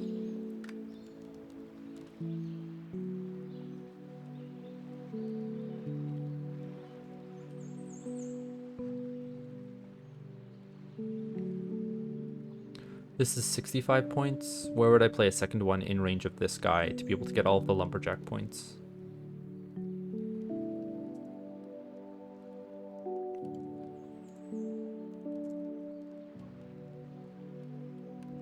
I guess here, but then I only have space maybe for 2. Maybe.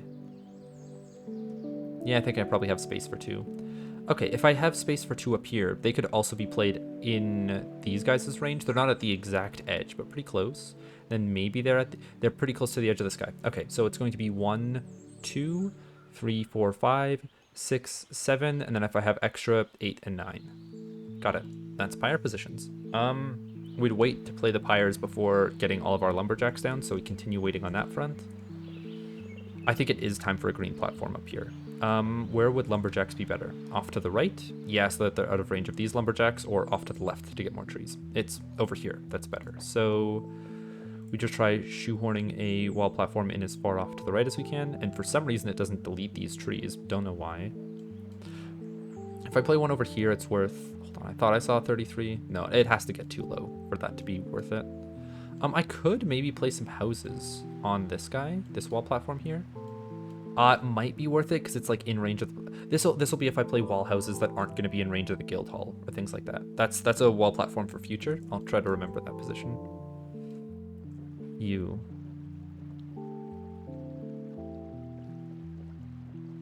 It really doesn't want to move to the right any more than this. What if I do put it slightly underneath here? It would be eating some of my space from the wall platform.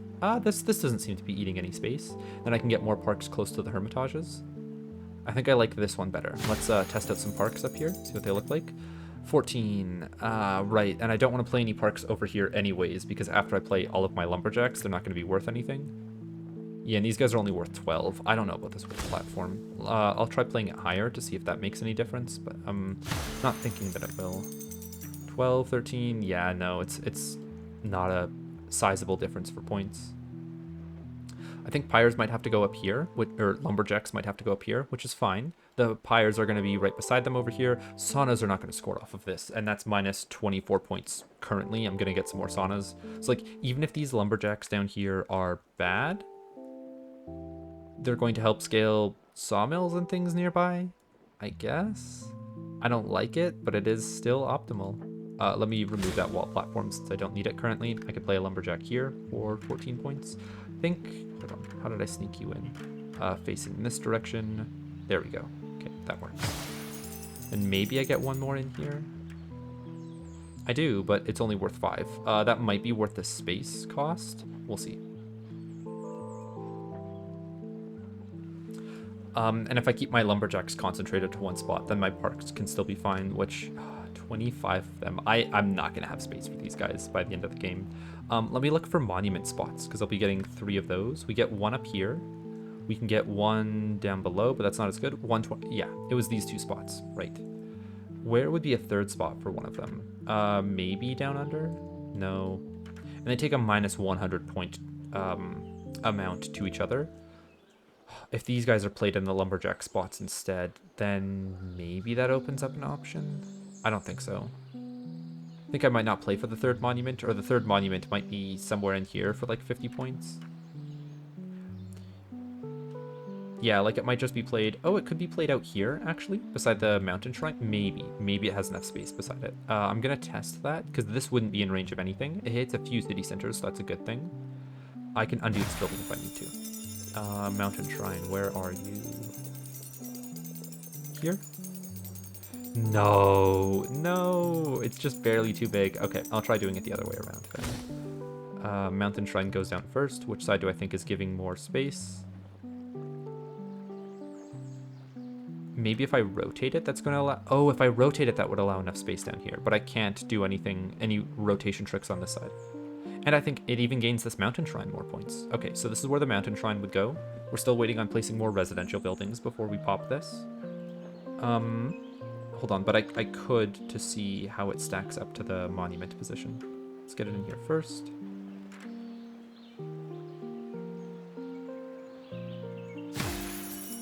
And then the monument here. It does have enough space. It's not perfect. It's not as good of a position as the other ones are, but the fact that I can get 3 monuments around all of my parks is what I'm looking for here. We undo you then. We still have more residential buildings left to play. Not going to play wall platforms, not going to play cliff houses, breweries. This is a wall or a mountain shrine saved location. This is a market saved location. They would have to go... Can one fit down here? No? Is it like not allowed to be played on stone or something? Something weird like that? What about breweries just beside docks and warehouses? Like, maybe.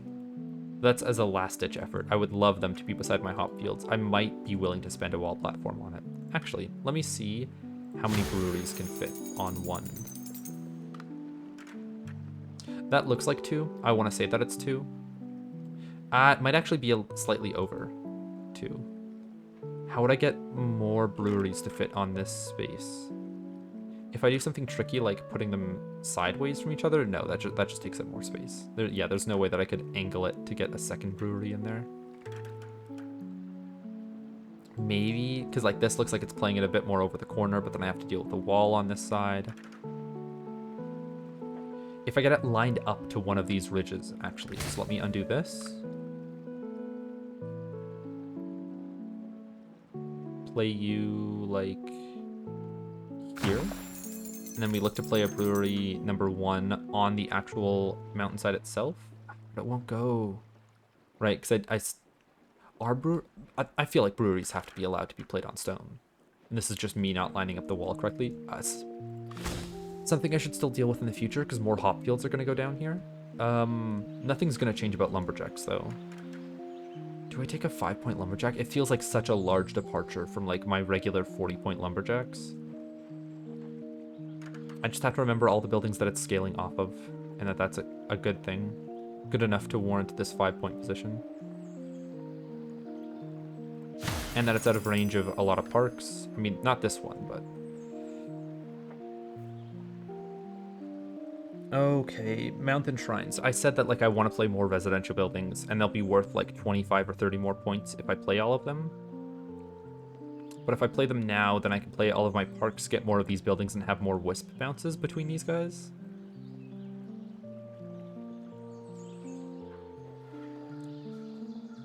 I think if I open up enough building packs, I might get a mason to bounce it off of the warehouse and back over here. Or I can do the hut thing. I can do the hut thing to bounce it back. I forgot about that.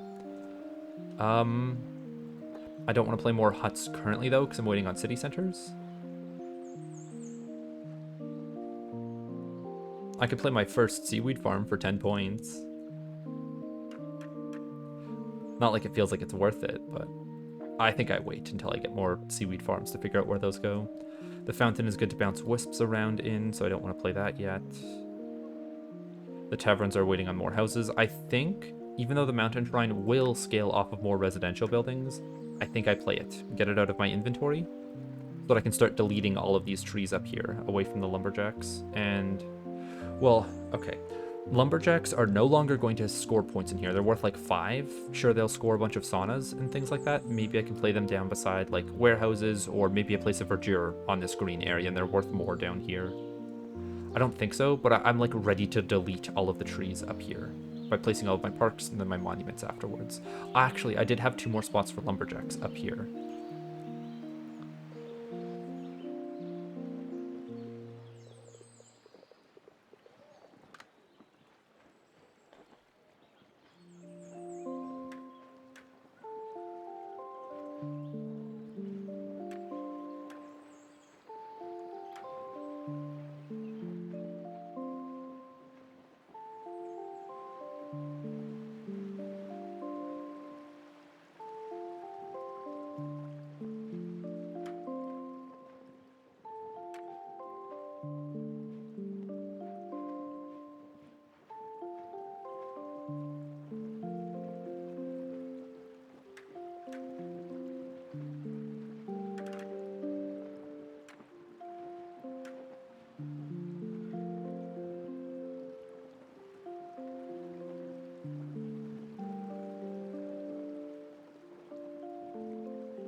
Yeah, I'm gonna go for it.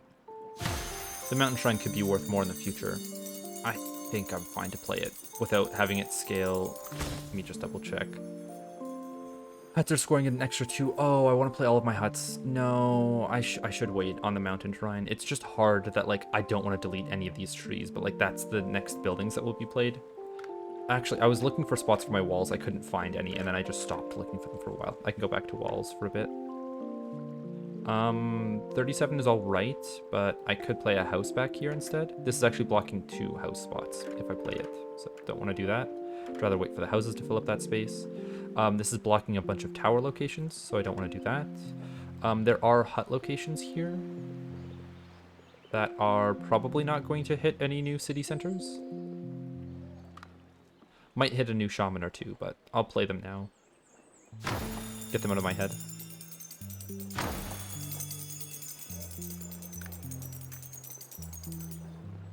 God, I wish.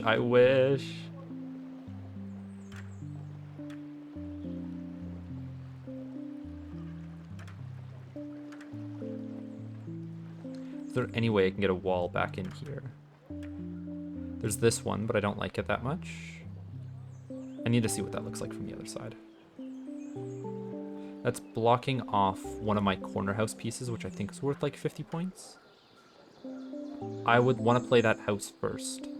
Do I not worry about the wisp anymore? Have I, like, done enough with it that the 5 points doesn't matter as much as the, like, placement issues that I'm going to be facing? I think trying to bounce the wisp on, like, another 5 houses or 8 mansions, it's going to be worth, maybe...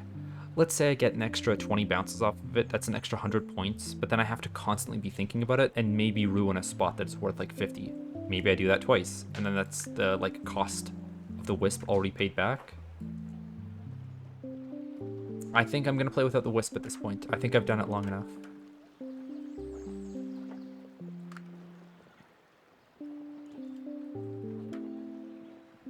$30's a good spot for a mansion. 30's a good spot for a mansion. I don't like this placement as much. I would rather have 2 small mansions go down here, but I've already... Ooh, hold on. I forgot about... Oh, it doesn't go that far? Well, I think this is space enough for 2 mansions, actually. Oh, it doesn't go into the wall on this side. Because of the cliff houses, I guess?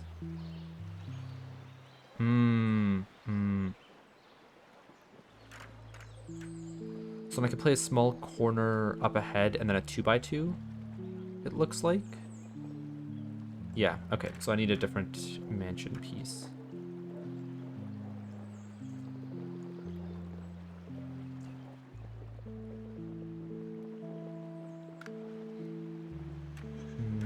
So then I'd have to place this mansion somewhere else to then grab the small corner to fit down there. Where could this mansion go? I think I had this spot saved for a house, but like now that there's enough wall platforms here, it's only worth 29. How much is a house worth in that spot? 53. Yeah, I don't want to do that. What about over here? Right, this is the spot that I wanted to place a bunch of mansions on because it's got wall platforms and cliff houses galore. So we start from the very corner. Hold on, if I do this, I'll be able to test if I made it to the corner exactly. Or like that I have enough space to fill up all of the corner. Oh, but then I'm not able to build behind this mansion, and that's an issue. What about this?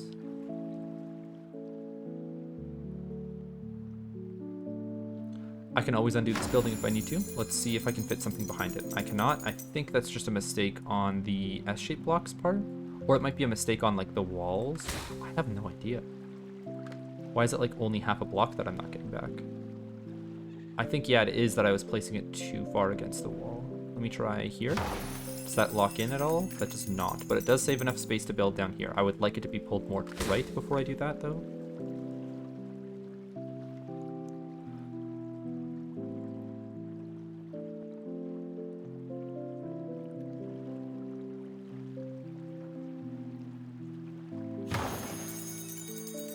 Is there good enough? No.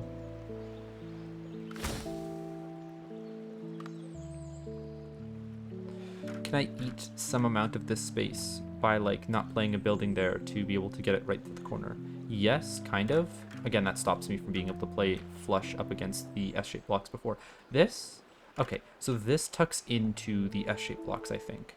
Or it might actually not even be doing that currently. This might get rid of some space underneath, but I'm fine to take that loss if I'm able to build around, yeah, this easily, and I know that it's flush up against that side of the wall, or I think I can test. Yeah, I've got a long enough house to test. Yeah, the house fits along this side of the mansion, so that works. I'm getting all of my buildable space. If I lose 2 blocks back there, that's fine. Displacement is good enough in my opinion. Next, we can play a mansion here. It's only 22 points, but it saves enough space for another square mansion in the future. 24 points. Okay. I can always undo this building if I need to. I have no way to test if that's big enough, but like, come on. It looks like it's lined up exactly to where this house can go. This looks like it's slightly not lined up. Would I have to play? I'd have to play a square one here first, and then a corner piece in there second. Let me take one of these corner piece spots then, while I'm waiting. I think this one scores more, so we'll take it first. Mansions up here worth nothing. I cannot put any buildings down here unless I can sneak a park underneath. I can sneak parks under here. That's where parks will go. And we'll play them before the mills, because they're going to complain about the mills. I should play you, yeah, off to this side first more.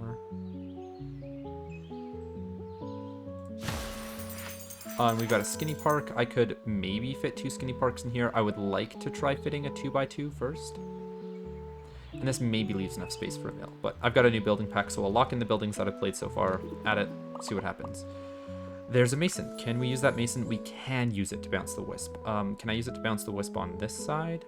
No, right. Hut. Hut is what's getting it out of here. I don't need to worry about this mason anymore.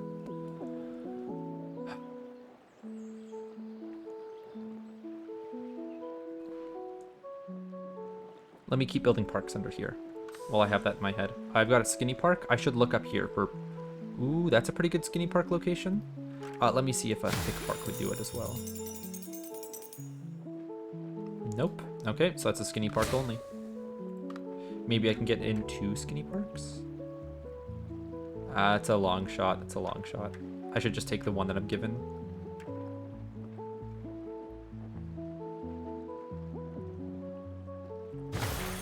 Okay, and then I would want to put a skinny park here so that I'm not wasting any space up top, because any space that I am wasting up here is like, it's gone from this monument location. I don't think it's going to be hit by this one. Yeah, and it might not be hit by this one either then. So these parks aren't as, like, I don't need to place them as perfectly. The parks in here I should be playing as, like, compact as possible because they're being hit by all 3 monuments. I am liking a 29-point park, though. If I play it back here for 20 points, I'll do a skinny park back there in the future. 17 isn't a good amount of points for a park, but it's the amount that I'm going to have to take. This 15, I guess? Okay. I don't want to shoehorn a bunch of skinny parks into these poor locations up top. I'll finish filling it out. Okay. We've got a new skinny park. Actually, before I place this one up here, I should look for if it fits down here beside the other park. It does. Very nice, very nice. And I can play one back here like this. I could maybe even play two back here like this. Okay, let me fish for what the next park looks like. It's a thick one. Can I place this thick one so that it would snap into the location of the other? Maybe, but I'd have to place this guy in an actual position so that I can see if that works or not. You would be getting rid of 2 trees. I don't like that. You're worth 51 points, so you're an eventual placement, but not before this mountain shrine. This is where I wanted to save some lumberjack spots for. This is monument. Okay, so monument, lumberjacks, higher. That's how it goes up here. No parks can be played up though. This guy's not worth it. Can't get any more parks in this area. Well, no more skinny parks. This one needed a skinny park in comparison to a long one. It deletes a lot of trees though.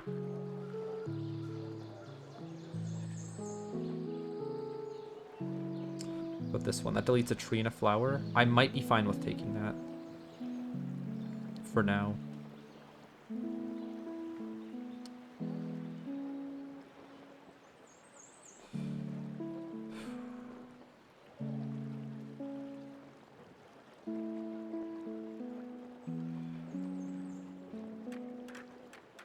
I've decided that I'm not fine with taking it. What about this one? Is this going to stop the mountain shrine from being played? Let me test. Here? I'm assuming it is, but always nice to check. Oh yeah, for sure. For sure. So then this park has to go elsewhere. It's not going to go up here. It could go beside all the hop fields. If this has enough space to play, I'll do it. It does not, and just by a very small margin. We're going to be getting this amount of hop fields again, so I'm not going to take up any space over here with parks. I could start playing some over here, actually. No, it's not going to scale any of my other buildings. I should play them close to something else. I think. Where else would they go? Ah, I needed a skinny park back here. I completely forgot about that spot. Okay, so now you. I want to see if you snap underneath the ground as far as I would like you to. I really doubt it, but always worth a shot. Oh my god, it does. Oh my god, it does. Okay, so then I could play this park here, and then I still have enough space for the mills up front.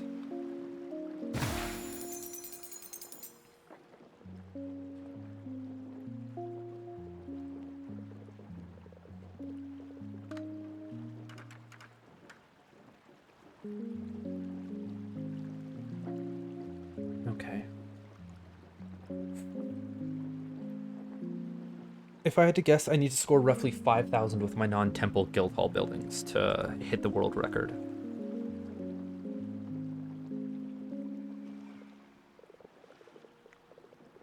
Do I need to do any calculations? Or, like, could I roughly gauge how many points each of these buildings is worth? Maybe. I don't think I should take the time to do that, though. What is the next building I could play? More parks up here is gated by mountain shrines. The monuments are gated by more parks up here, which is gated by the mountain shrine. I could always go back to walls, but they feel so hard to fit in. Feels like one of the last buildings that I want to play, so that I could just ladder them in case they don't work properly, or how I would like them to.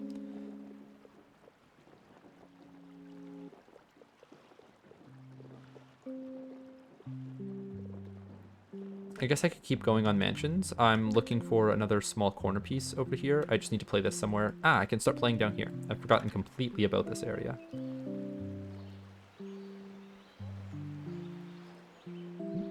Come on, squeak up a bit more. That works. Ah, it gets snapped into location anyways. And then I can't place a building down here. Okay, let me play a building down here first, then. Can I play you flush against the wall? Okay, so that seems like it could fit. And then this one goes down here after it. But then I have no space to be able to put something like this down. Does it have any space above it? No. Okay, so if I play a building like this, I could play, I think it's like 2 small mansions back here. Or a corner piece in a square. Which I already have a slot for a corner piece in a square. But I couldn't play this one first. I'd have to play the corner piece before it so that it doesn't snap to the grid that I'm already building on. So can I play up here? I feel like, yeah, this guy didn't slide in well, so then this is just like a bunch of, not exactly wasted space, but like, it's not easily played. If I slide you back there, we're leaving behind a line of free spaces, maybe for huts. If I slide you out, that doesn't change anything. I think I just slide this one as far back as I can. If I play a small mansion in here, I don't think I'm, like, a corner piece, I don't think I'm getting an extra house or residential building to fit. I would like to see what that score is. If I zoom out a bit more, I can see where the 27 finds itself. There we go. And we get the exact same building. Okay, so we'll have to look for a different spot for it. We'll have to wait for the other L-shaped building there. We could place them over here again. Forgotten about this spot too. With the way that I played my last mansion, this lines up very well. And it nets me 36 points. It does stop me from building down this line, though, with mansions, which I don't like. So we're going to have to play a different line. If I do this... Hold on, if I do this, it could prep myself for small corner piece, long L-shaped block here. That works. I'm waiting on a lot of small corners, but that's natural. Okay, there's a small corner, so I could place it here, waiting on a big piece to be played first, though. I could play it down here, which then opens up a new spot for me to check after it goes down. Okay, hold on. It's playing like this, sliding it up as much as it can go. Why can't you slide up? There we go. Okay, so here. And then we hope that... Oh, we have a square building. So now I know that this can fit back here. That's good. I can also see that I would need another small corner to fit back here, but that's fine. Yeah, if I rotate it in the other direction, these guys don't snap to the same grid, so I don't have enough space to like fill up this piece without using a small corner down here. So now that I have this mansion, I'll put it over here, because it's one, worth a lot more points than if I were to place it over there, and two, I'll then have a small corner space prepared for it. So here, we have another long L-shaped block, but not the same one to fit in nicely here, so we can place one maybe sticking out of this side. Is it long enough? It is not long enough. That is another hook, but the other type of hook. Where else could I play this building? Not seeing anything under here that I can play easily, actually. I'd be getting rid of a block of space in any orientation that I put it. If I put it down like this, I could play this as a hut, though, and that's, like, fine, I guess. Prefer it actually to be played for the 34, but that gets rid of more space in the center. How would I play buildings around to like recover that? It'd have to be a small corner piece, small corner piece, small. That's 3 small corner pieces. I cannot wait on that amount of them. So I can't do this placement. Yeah, as much as I want it to get the wall platform from down below, it's just not going to. 23 points as opposed to... Could I play more over here beside the cliff houses? No, this is another small corner piece that I'm waiting on. We're not playing you up here, not down here. We don't have any more spaces to stuff them underneath. Okay, I think it's finally time to put another wall platform on top of here to put some more houses down. I would like to know how tall the sawmill is, though. And with where my next 2 lumberjacks are going, I don't think this sawmill is going to get in range of any more lumberjacks in the future. If I do, it's a loss of 2 points. It's fine. I play this guy down so that I know exactly what my height limit is. It isn't taking up the plateau space perfectly. I could maybe play around that better. I don't know what would fill that position, though, so I'm just not going to think about it. Sawmills might have to be played on water platforms down here because I am not finding a space up there that they'll score well off of. They could ping the Whisper round a few times onto a new warehouse, and then that new warehouse could have a hut pick it up. That's a possibility. Do pyres like sawmills? Nope, just lumberjacks. I guess, yeah, they don't care about the wood being processed. They just care about raw wood to burn. Alright, with that one placed, it was the wall platform above it, and then mansions. Which, let's go from this inside to see how close I can get it over here. looks like that. I guess it's still hitting some of the mansions. It looks like it should be playable, but I get that it isn't.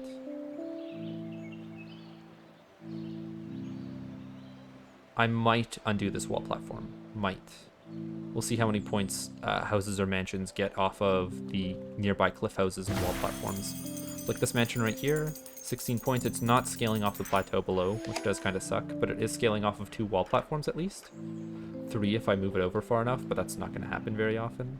And it isn't much space to build on. Like, it is a 40-point wall platform, but if I just get one more building onto the wall platform, then it becomes more worth it. So I think, all right, this is also a 43-point wall platform.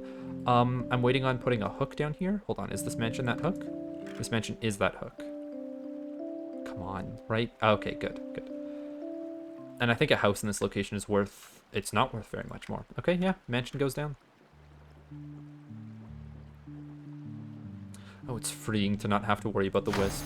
So nice.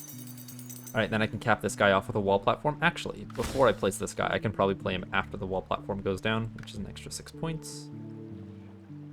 This is a green wall platform. With the amount that we're going to see in the future of wall platforms, I believe that I'll come across another green one if I need it for a hermitage or parks or the like.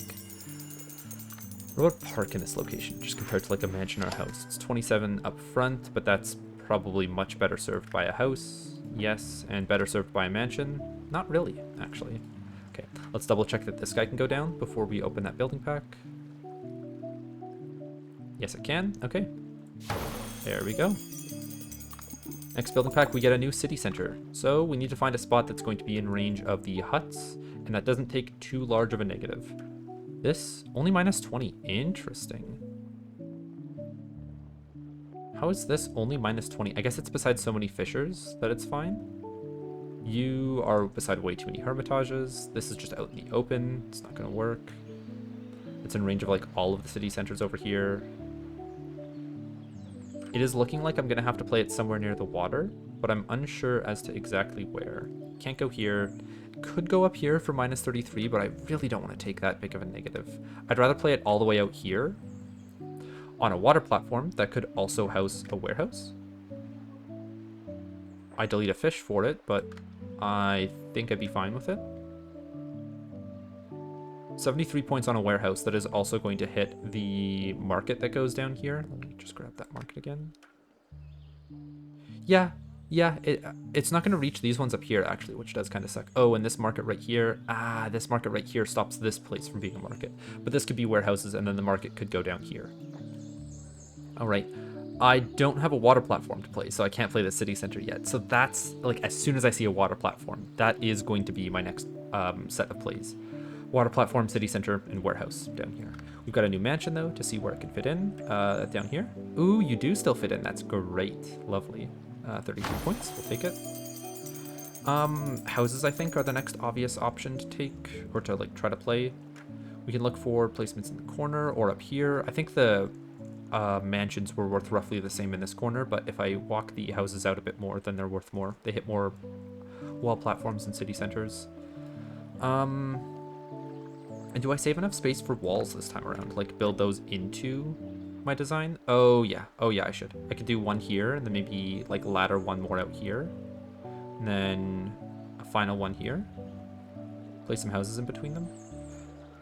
How much space would I have if I play a house like this? Because I want to make space for archways. I'd play a house here.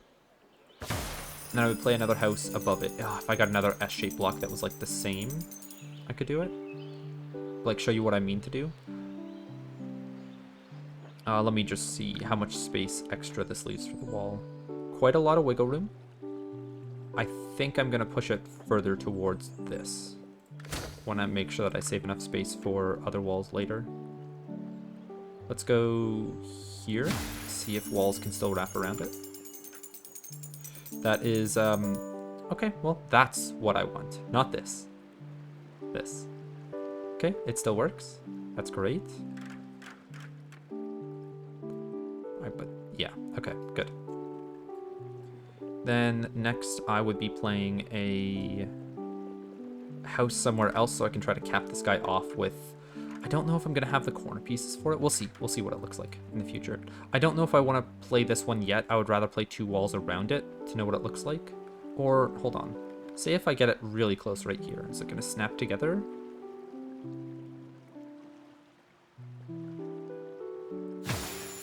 No.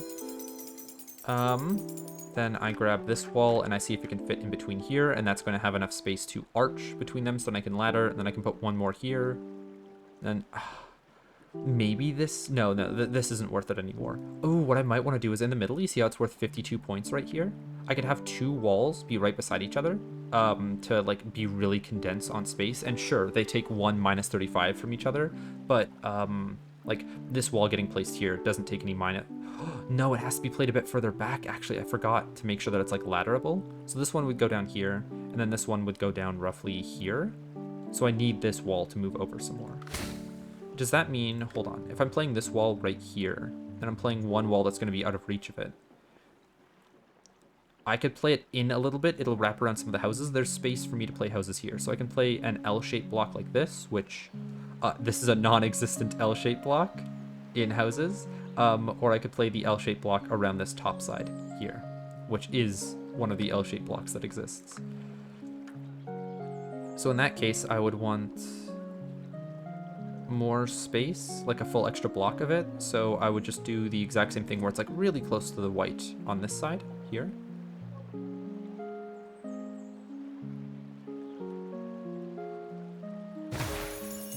We got a 2x2 house. I don't know if I can fit that in here nicely anywhere. I would rather have an L-shaped block, which, yeah, that's one of them that exists. Then a corner piece house here, L-shaped block that exists, corner piece here. Where am I playing this house then? Not down below. Over here seems like a pretty likely candidate. Yeah, 31 points is fine. I want it to be range.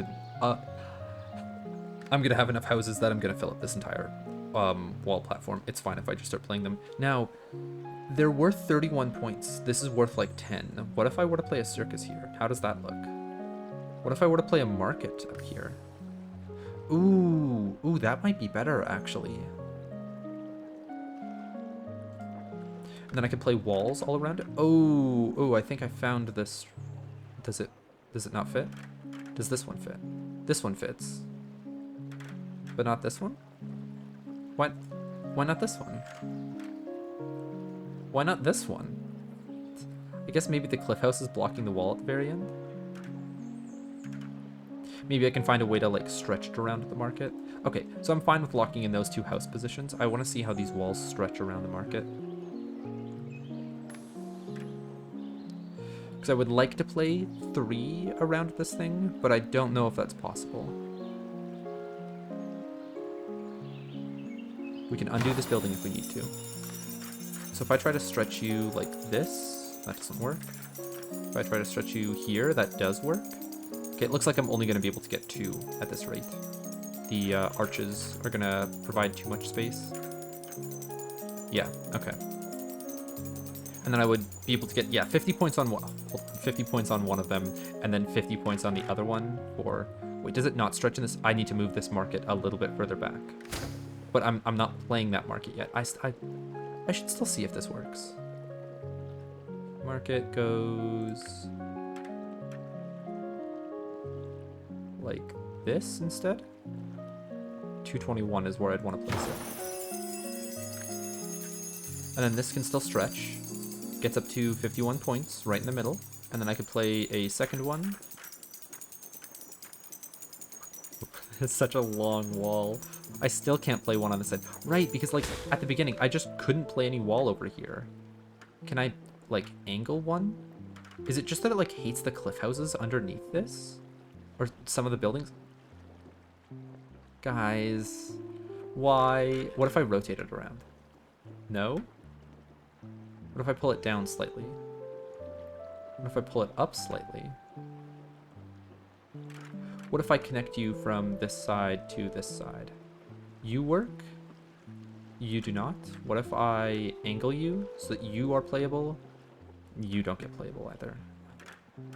I don't know if I get to ladder walls on this. I still like the wall around a market idea up here. It's just not as good as it could be. Maybe the huts are what's blocking it.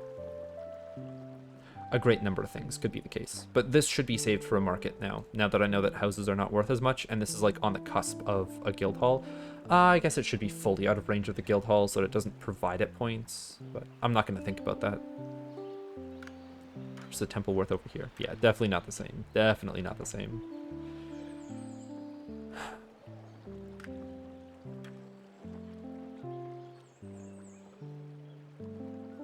Oh, right, fountains are slightly taller in the middle, but they're less tall at the edges.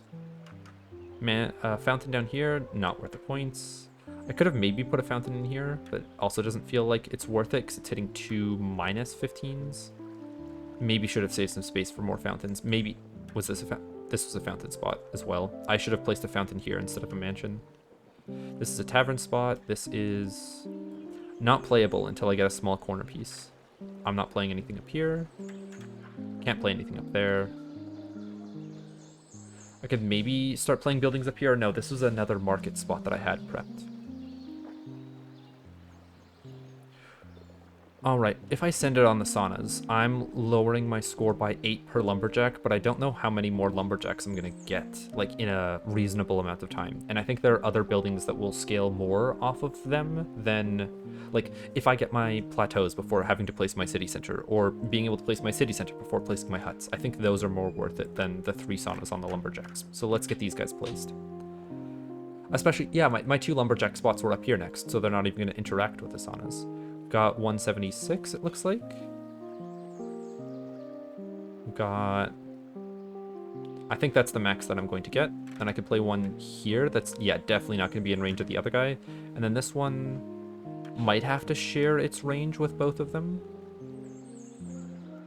Okay, so if I play you here, and then you go back a bit further, you're going to be worth 160, which would save an extra -25. And I play one here. 190. Can this go on this cliffside anymore? No. Here, 184. Ooh. Okay, that's a third spot that I can play a sauna without hitting any of my other saunas. It would seem, anyways. Okay, but if I think I should play this one first. Because it might detect, yeah, it might detect the other ones, but these guys are never going to detect it. Yeah, they're not. It might mess up a plateau placement down here. Might. I'll hope that it won't, but you can never be too sure. So it has to be in this rotation, and the further to the left I move it, the more points I lose. I would like to get enough space beside it so that I can maybe play that plateau. And then, yeah, one more sauna here in case I need to in the future. And this has got a lot of wiggle room. I like getting it for 160 compared to getting 1 extra point on that sauna. And the next one goes here. Ooh. Oh, but it got moved over further to the left than what I'm expecting, which is why I'm taking the -25. So I could move it further back. That's 178. That's 12 points down from what it could be, but then that's also going to be further out of range of this guy, which is nice. 179, 181, 182. 182 is where I take it. And then the next one would go down here for 169. Sure. 170, great, but that might interact with where this guy goes. I think I'd play this one first before that sauna.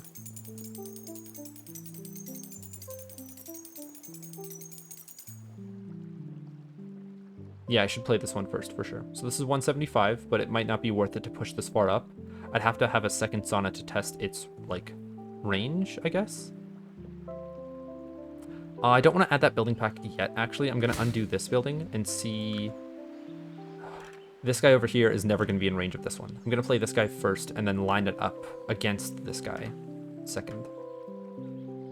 And I need 2 saunas to do that, so I had to undo to pick up one of my buildings to find their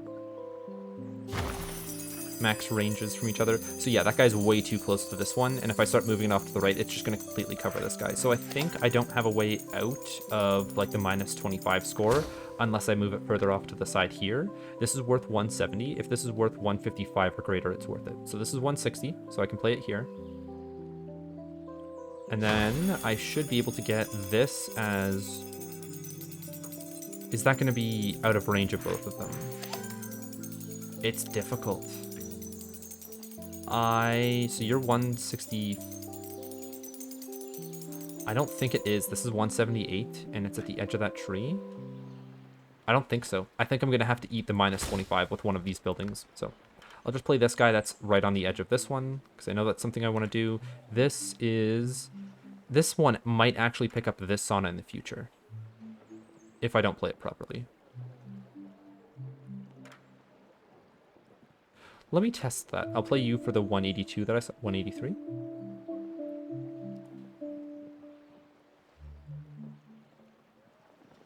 $184. Now you can be played without detecting that other guy. That's perfect. That's great. And then I have an extra spot in you in the future, or I guess you, because you're worth slightly more points, and I'm going to be taking minus 25 to whichever side I play it off of. I'm comfortable playing this guy, because I know I'm going to get more saunas by the end of the game. Having these saunas down might also help scale the huts that I put in this area. Probably not, though. Maybe in this area they might be able to hit, especially with the 2 huts that I put here, but those guys have already been put down. I'm fine locking in all my sauna positions. We get a new terrace and a hop field. Okay, so this terrace is going to be... It has to be used for building space. I don't know where it's going to go. Not yet, anyways. Okay, so a market could maybe go down here. A mountain shrine could go on top of this instead to get more points. Let's see what that looks like, because I can undo this building if I want to. So a mountain shrine down below is worth like 291. This is worth... So it's worth 200 points to put a terrace in this location. 200 points to put a terrace in this location, by the way. Do I think I'm getting any more points than 200 elsewhere? This is also hitting like all of my masons, I believe, so it's just getting a high base score. So this in total, this terrace is worth like 300 points, roughly. Do I think I can beat 300 points anywhere else? No, I did want like buildable space down here, but I don't think I can beat 300 points. Yeah, so we grab it for 122. It might destroy a few of the trees. That would also allow me to play, because I'm going to get 4 mountain shrines if I get to the end of this pack. 1, 2, 3, 4 mountain shrines total. We would have to play the mountain shrine on top of this terrace last, though, which does kind of suck. Can I get 122 without deleting that tree? I can. Nice. Okay, so reasoning behind like order of playing mountain shrines. If I play this guy first, he's gonna have this mountain shrine down here and this guy down here in its range. So we need to play this as mountain shrine 1, this is mountain shrine 2, and then this is mountain shrine 3. I don't know if that gives me any more space to like build monuments on top of. I think one of them was supposed to be here anyways. This might be like a few parks get to go down up top, but they're not gonna be worth much. We'll see. Maybe I can put a verdure down here first. We can add a building pack safely, though, because I am fine with locking in this terrace position. Another mason, a few more fields. We are still waiting on a plateau or a water platform. Plateau this side, water platform here.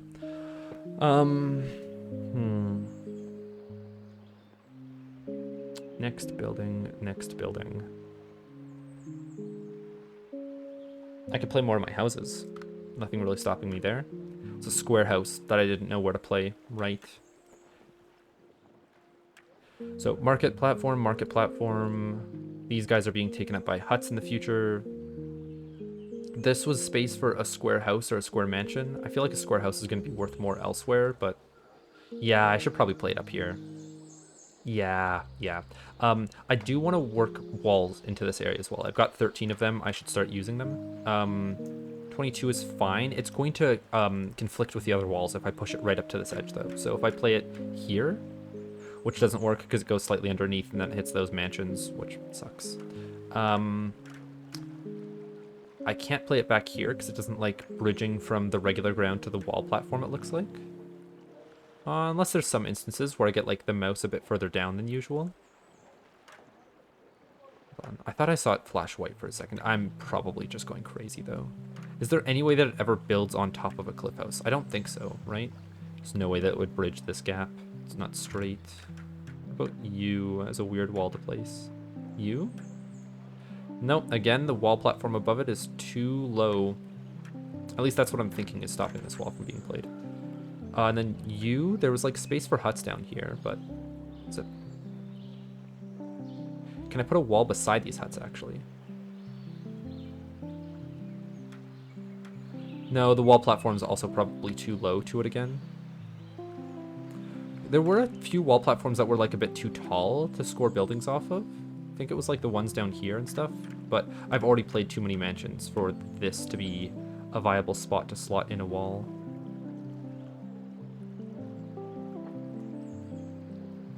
Okay. I need a really like steep angle to get it to where I want it to go.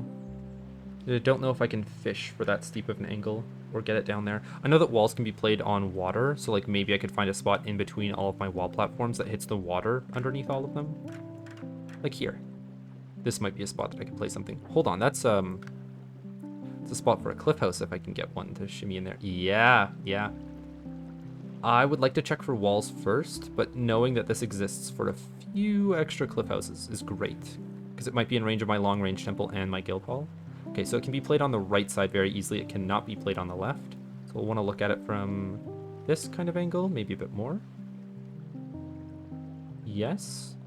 Okay. Let's check. I should check walls first. See if there's anything that goes crazy down here.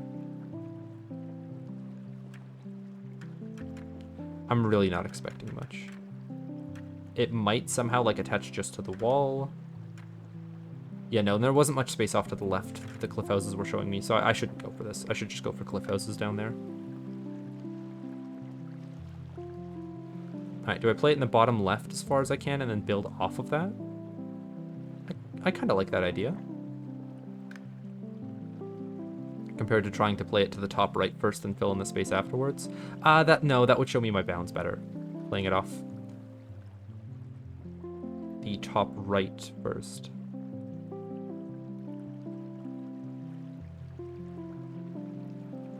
I need it to be a lower angle, a shallower angle if I want to get it further in there. It's like here. Yeah, that's 20 points in comparison, so it's getting higher because it's scoring 3 off of the shaman up above. Okay. Then can you go down beside it? I should really get used to using Q and E to rotate. It just feels like I can't rotate as precisely with them.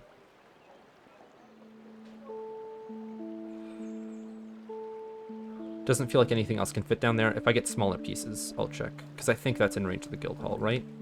Oh yeah, for sure. For sure.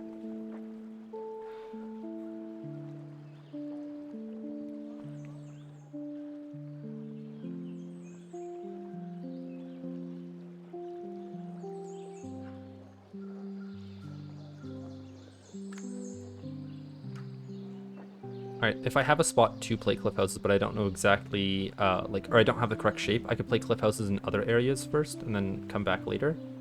These guys are worth, like, 20 points. What about up here on this wall? I think they're going to be worth more. 18. It's going to be hard to find.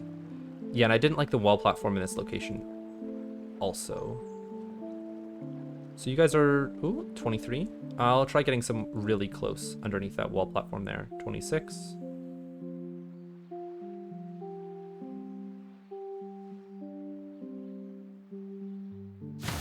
That works.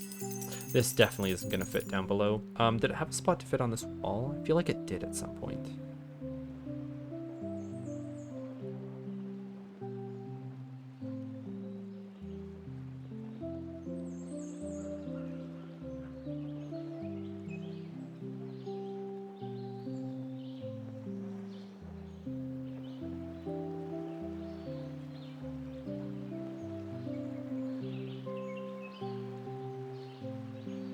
These might be in range of the guild hall.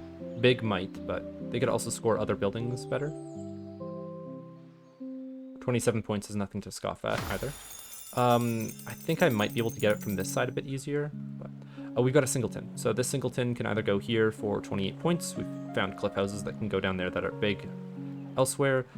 This is going to be worth 15 plus whatever the guild hall adds to it. Oh, it can go in on this side too. Interesting. Let's see how high we can get it on that side. Because if it isn't much higher, then I might just want to play a 2-block high in this position. It might not even be 2 blocks high. Okay, what about underneath this guy? Much further over can I go? Not much. I feel like we played this position first.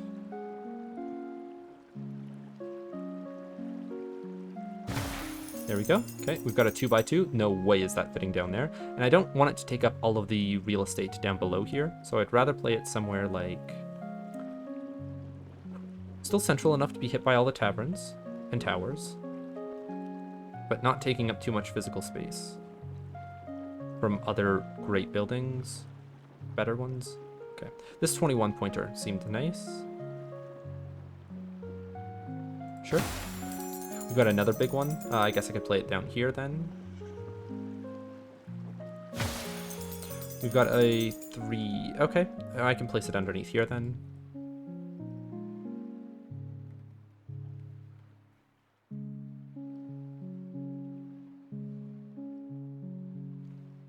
How far back did I put the other one? Because it feels like this one is going just as far back as it. I think it might be played in front of it, actually. I know there's a 20-point position there, but I'll take 19. Okay, we've got another 3 blocks, so I'd want to put it back here somewhere. Try attaching it to the roofs if we can. Sure. We've got another singleton block, so that can go down here.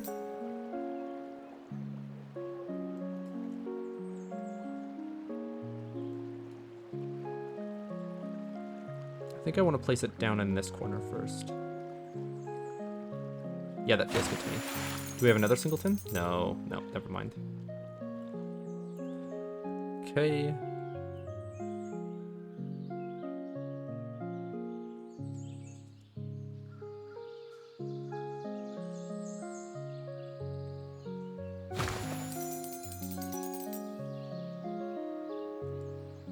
Is there no space to put it there? I thought I left some space behind for it to notch up a bit higher.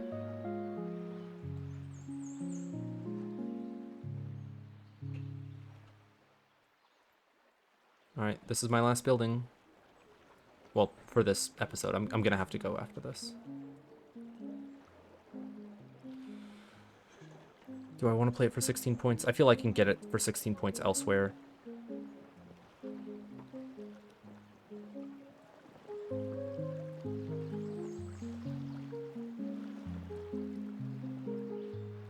Yeah, I'll play it under here. Okay. That does it for this episode. Thanks for watching, and I still got a lot of work ahead of me. See you guys around.